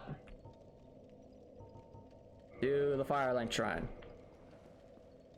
Basically, poor stealth has all this stuff. Does sound interesting, Drekor. But the thing is, as you pointed out, the fact that level 1 runs or I just soul level 1 runs have been done so much in Dark Souls to the point that it's literally just, there's a term for it. That does make me a little more skeptical, because as a challenge runner, I generally want to try and find something that either hasn't been done before in a particular game, or hasn't been done that frequently in a particular game. So that's why I got really excited with the Weaponlocke challenge run when Nineblock came up with this rule set, because it's not something that I think has been done before in Dark Souls. It's definitely not the hardest challenge run idea ever in Dark Souls, but it's certainly unique because it does force it. Like I said, it's forced us to use weapons that and types of weapons I never would have even considered in a normal playthrough. See, like you remember when we defeated the what was it called? The Stray Demon with like that magic shield. I've never once used that magic shield before, but I actually researched it for this run because I realized that I needed to do shield attacks as one of the weapon categories. That's true. The crossbow level 1 was awesome. And to that end, there may or may not be a video related to that coming up in the somewhat near future. It's just I'm trying to put a lot of effort into writing a script for it. So Okay, there's some damage. As like lightning effects. Awesome, nice record. Well, it's still very much. I've been working a lot on a script, but once I feel like once I have the script nailed down, then I'll feel much more confident just sitting down, editing, gathering video clips. To me, that's a lot more fun than writing the script. But you know, writing the script's important since it drives the entire video. It's like organizing the video. Hello, sir. Goodbye, sir.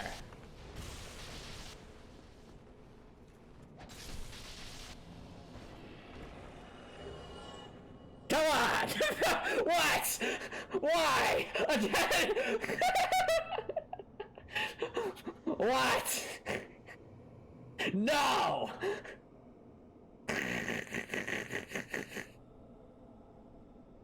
You have to understand, the drop rate on this is lower than the chunks. And we don't have a super rate on. I mean, you're right, but that's good bad luck. That's bad good luck.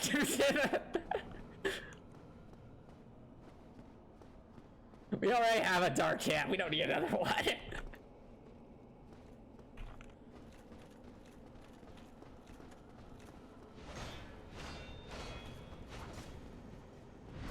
Got it. You're done.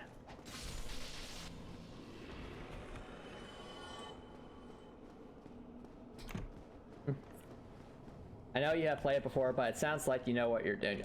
You mean in Dark Souls or cross to KJ Sparks?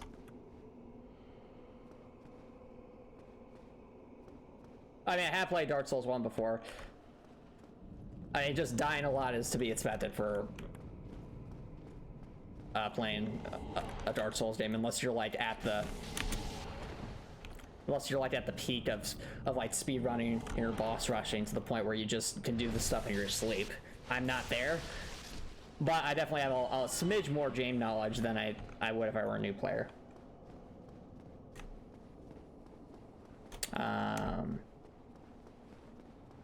Dark Souls. We're off KJ Sparks. Well, you have to understand, KJ Sparks, my time playing Dark Souls 1 for the first time is one of the reasons as I ever found interest in challenge running in the first place, is this game really taught me to understand games on a completely different level.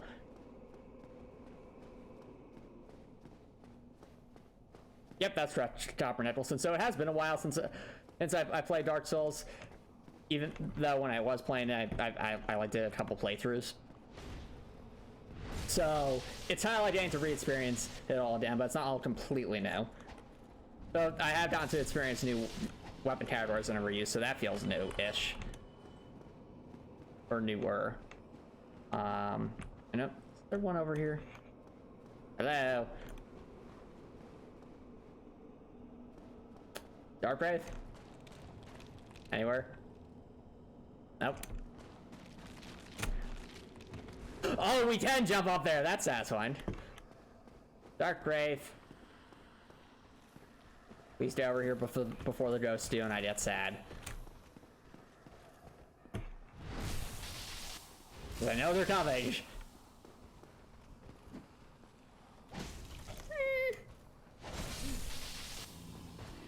Well, that was a trade if I've ever seen one.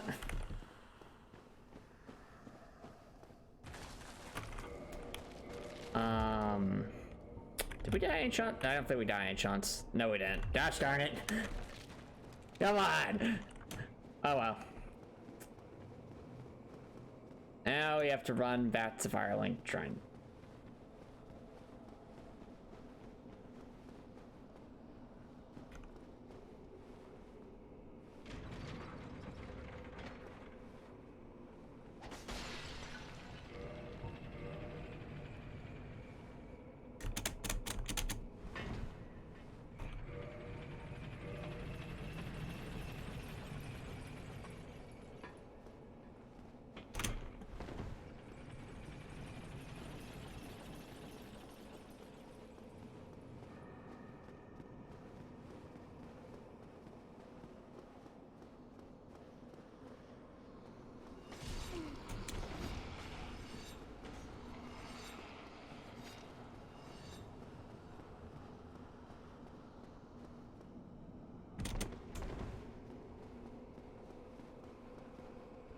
I'm glad about to come this way, because I think this would be just a smidge faster than trying to bait out the ghost elevator.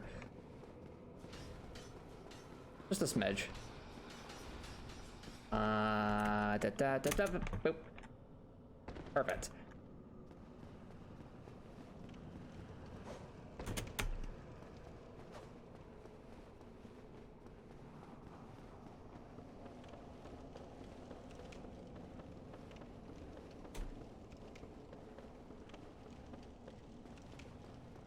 Part of me still wishes there was a bonfire down in the New Laundry Ruins, but I digress. It definitely saved a lot of backtracking here. Though I get it, it's supposed to be like a build-up to fighting the Four Kings.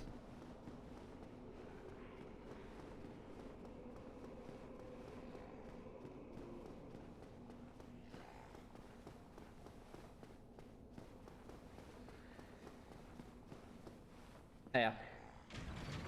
I'd say Copper Nickel, so once you kind of find a couple weapon classes or weapon types that you really enjoy using and like invest a lot of souls into them, I think you'll find the Dark Souls games to be a lot more enjoyable, because that's like you really feel in control of the combat you're doing. You feel like you're mastering something. Because like for me, when I was really like doing my own like offline ranged only, like bow only Dark Souls runs, those were so satisfying, because I really felt like I was becoming more of a adept archer as I went, especially in a game that doesn't favor that kind of playstyle. I mean, even now I'm excited to start using a bow again to just show you guys the kind of stuff I learned when I was doing bow only challenge runs.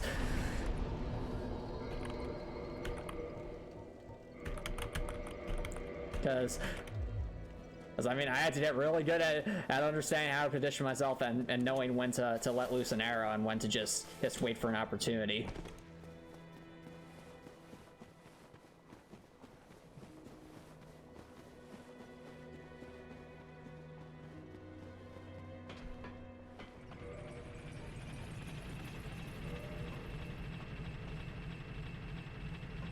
Well, you have to understand, Hopper Nicholson, Dark Souls is a special game, and if you taint that initial experience with mods, then you're missing the point of what made this game a masterpiece in the first place.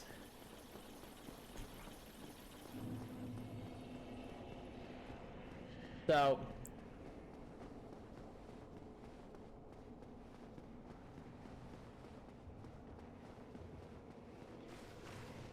yeah, so you have to understand, Topper Nicholson, Dark Souls is one of those games that's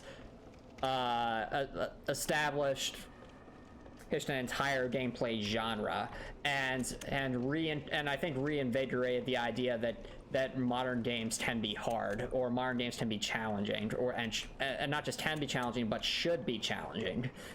Because for a while games were like going the way of quick time event, hence quote unquote final bosses and lots of other stuff that just made the game super easy and held your hand, and Dark Souls was like a massive slap against that. That's reinvigorated a lot of creativity in the game development industry.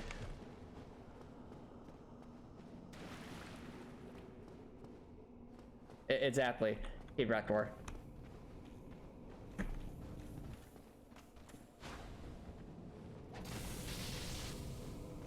So it's like, this is the game that I think helped spawn a new era of games with the kind of difficulty you had back in the 1990s and 1980s, where games were, you know, they introduced gameplay elements to you, but they were very unforgiving if you weren't willing to learn them. So Dark Souls brought that to a modern setting.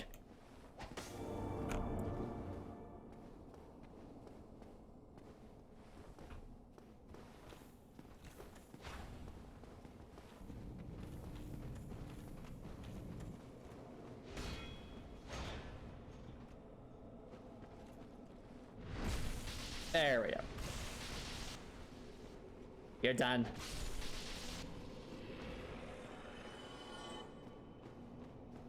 Nothing? Okay.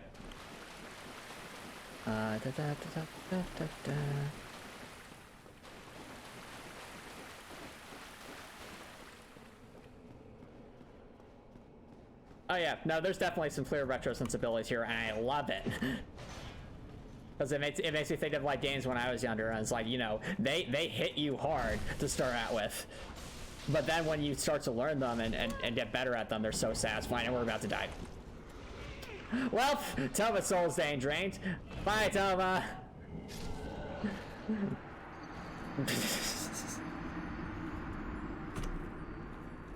Well, that's the first time that's happened to me. We just got handed.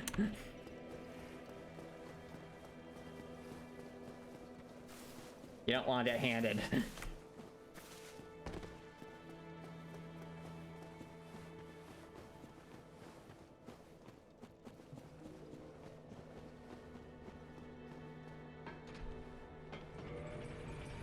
I apologize for that, chat.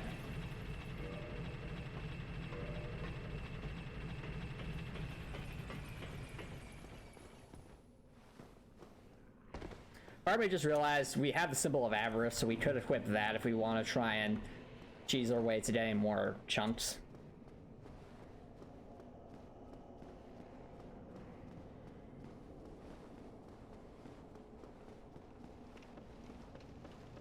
It's a pretty narrow-minded way to look at Copper Nicholson, because you have to understand, while I generally agree that modding can be a good thing for a video game, I mean, heck, there's so many Hat and Time mods I've played because of all the creative level designs and world ideas that the community comes up with. But you have to understand, if I had just dived straight into the mods without playing the Hat and Time, the base game, I would have missed out on a truly special experience in my view. Like modders have to take inspiration from something, and that's from the base game. So if I never really appreciated the base game, then I wouldn't be able to enjoy the mods as much, in my view. Conversely, if I only knew how to use the mods, then the base game might seem less interesting by comparison, which would be a shame because the base game is what inspired all the mods and provided a platform for the mods in the first place. Dark Souls is not a sandbox game, Copper Nicholson. Dark Souls is an action RPG with Dark Souls is an action RPG Metroidvania. That would be, I think, the best, like Dark Souls, yeah, action RPG dungeon crawling Metroidvania. That's what Dark Souls is.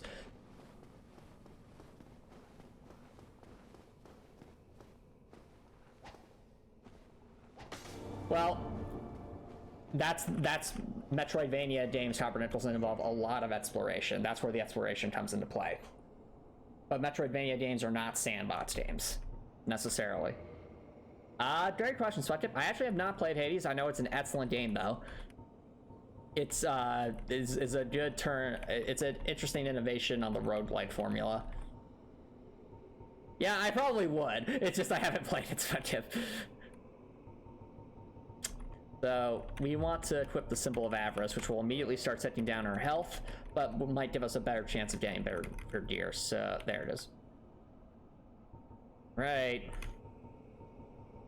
Equip the dingy hood and equip this thing. Well, this will start eating away our health immediately, so we need to do this efficiently. But I mean, it's going to massively increase our item discovery rate.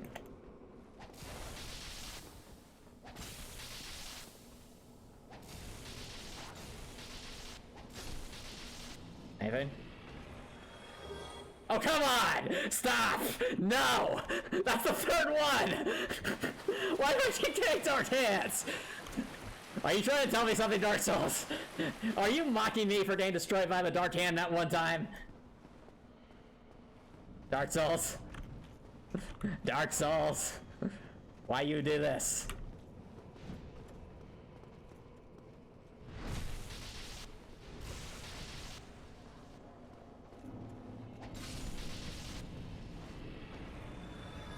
Well, this is definitely working, though. I'm noticing a much higher drop rate now that we're combining the powers of the Covenant's Gold Serpent Ring and the symbol of Avarice.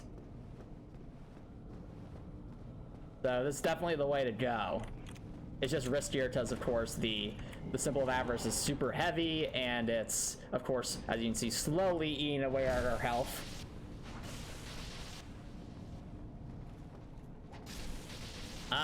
I have no idea where I am discovery is right now, Gryffindor, but it's definitely a lot higher than it was before. I don't feel like getting handed right now.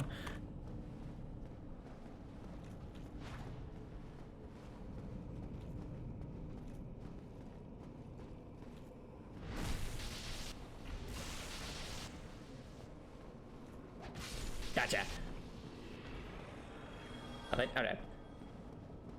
So our item discovery is 300, which is actually really high considering that we aren't human right now. So,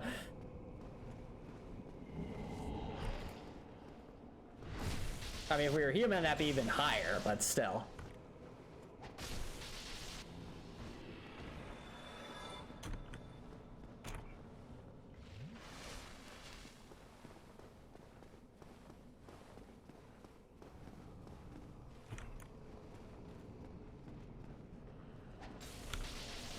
I think symbol, if I'm not mistaken, I think the symbol of Avarice also increases the amount of souls we get.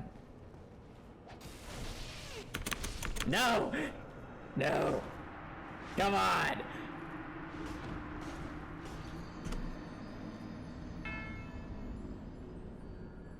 Wait, it doesn't stab with the... What? But... Huh? Hold on. Oh, you're right, it doesn't.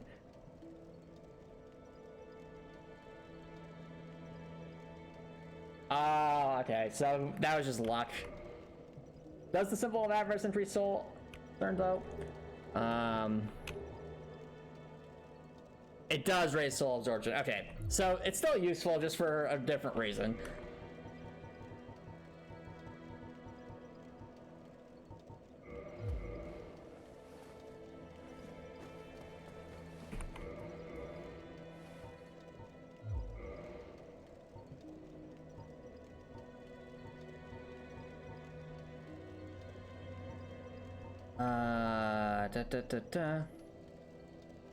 If we get one more Titanite Chunk, then we could, you know, get this thing to a +3 lightning weapon. That'd be pretty nice.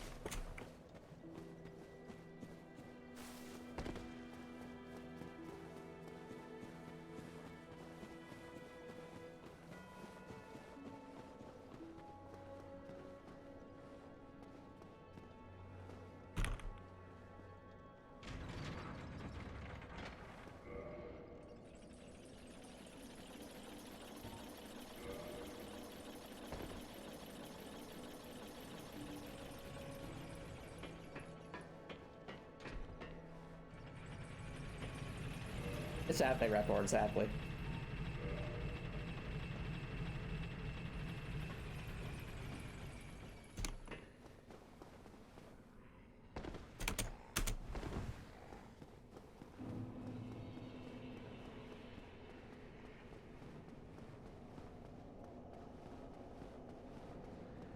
We could record, but humanity's rare, so...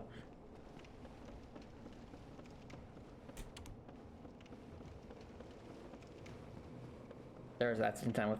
It's a shame there isn't a ring that offers HP regen in this game, because if there was, then that could counter out the symbol of Avarice a little bit and allow us just to wear it normally. I mean, if I remember correctly, the only item in this game that just offers passive HP regen is the Sanctus, and that's a very specific item to earn.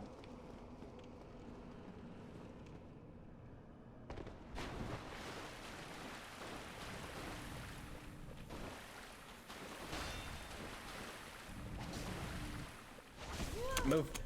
Over. Turn.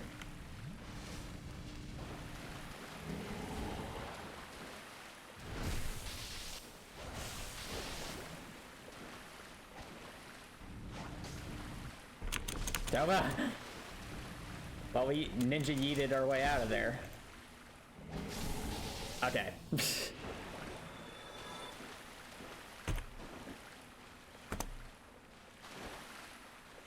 That's a cool light attack.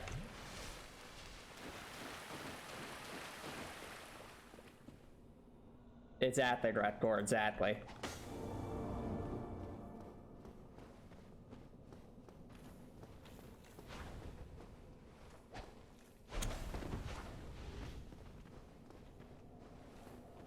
Oh. Color to Fia, but unfortunately if there was a chunt, it's gone now, so...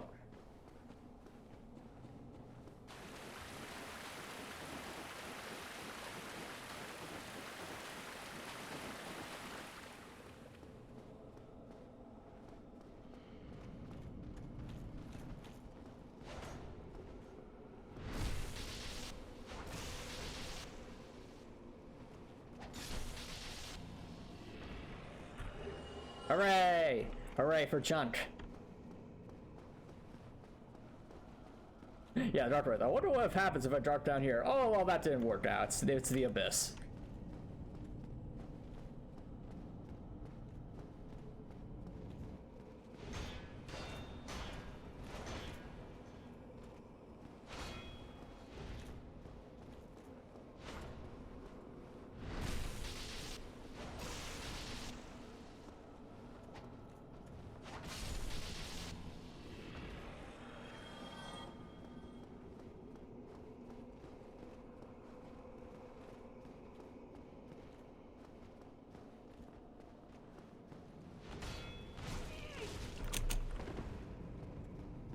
Good.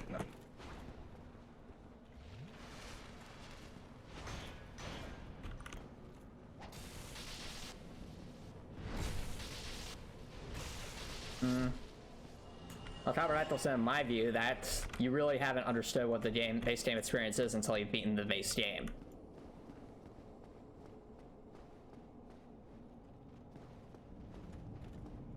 Because Dark Souls has a lot of different dungeons and boss battles.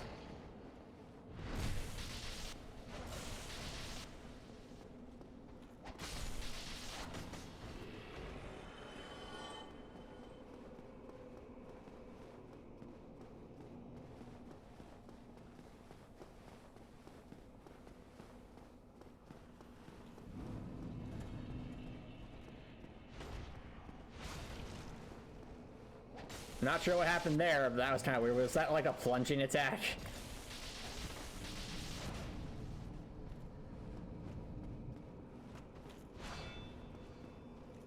No, it's not 100% completing it, Copper Nicholson. You can miss a lot of the side content and still beat this game. I'm just saying, hey, defeating the final boss. Yep, clipping is indeed in order. Alright.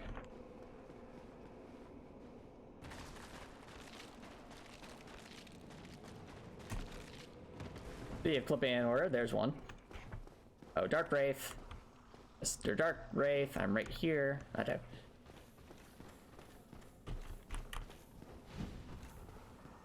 Trying to use the yeets on us.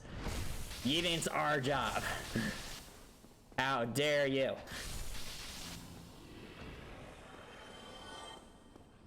Anyway.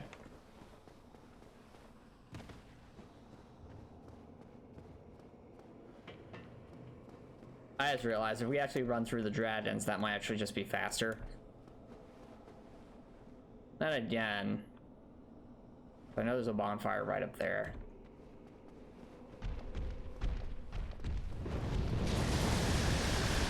Dragon. Well, that worked out.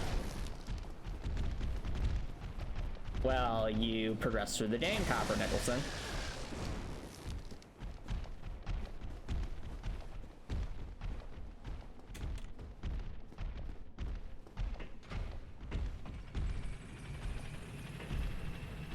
There are certain bosses you have to defeat to reach the final boss. And that's part of the progressing through the game.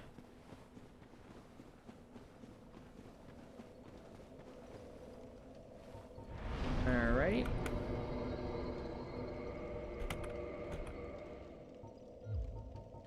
Right. Now we should have enough to upgrade just a little bit more. Alright, thanks for the clip, correct work.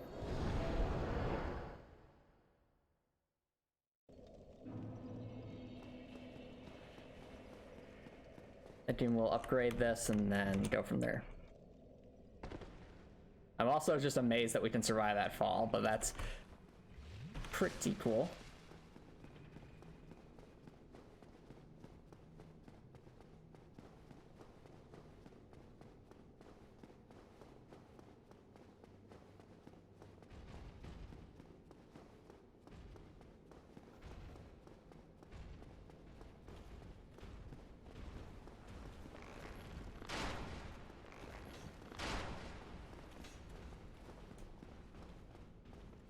Oh, yeah, that's a good point, Rektor.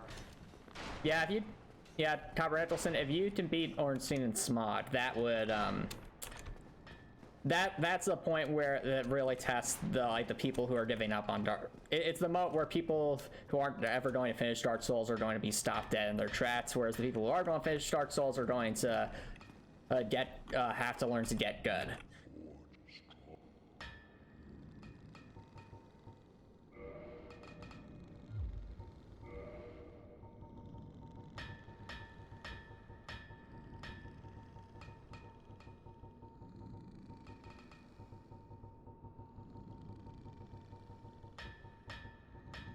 There it is.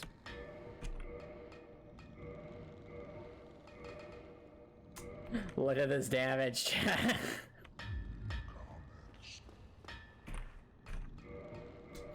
Feel the power. 475 attack rate.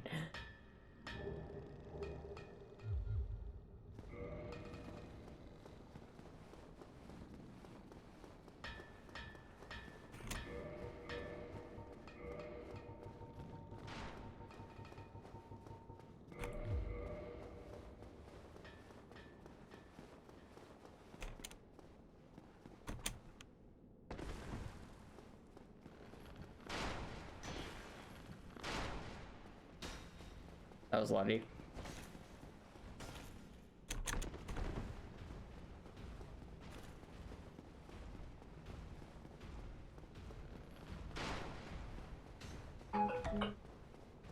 Alright, John, I think we'll just warp to Fireline Shrine, spend our souls, and call it a night there. Hopefully spend next stream practicing the 4 games.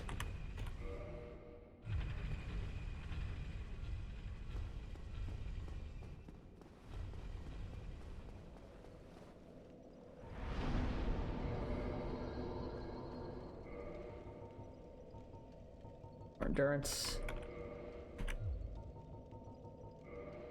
Or bust to Fireline Shrine.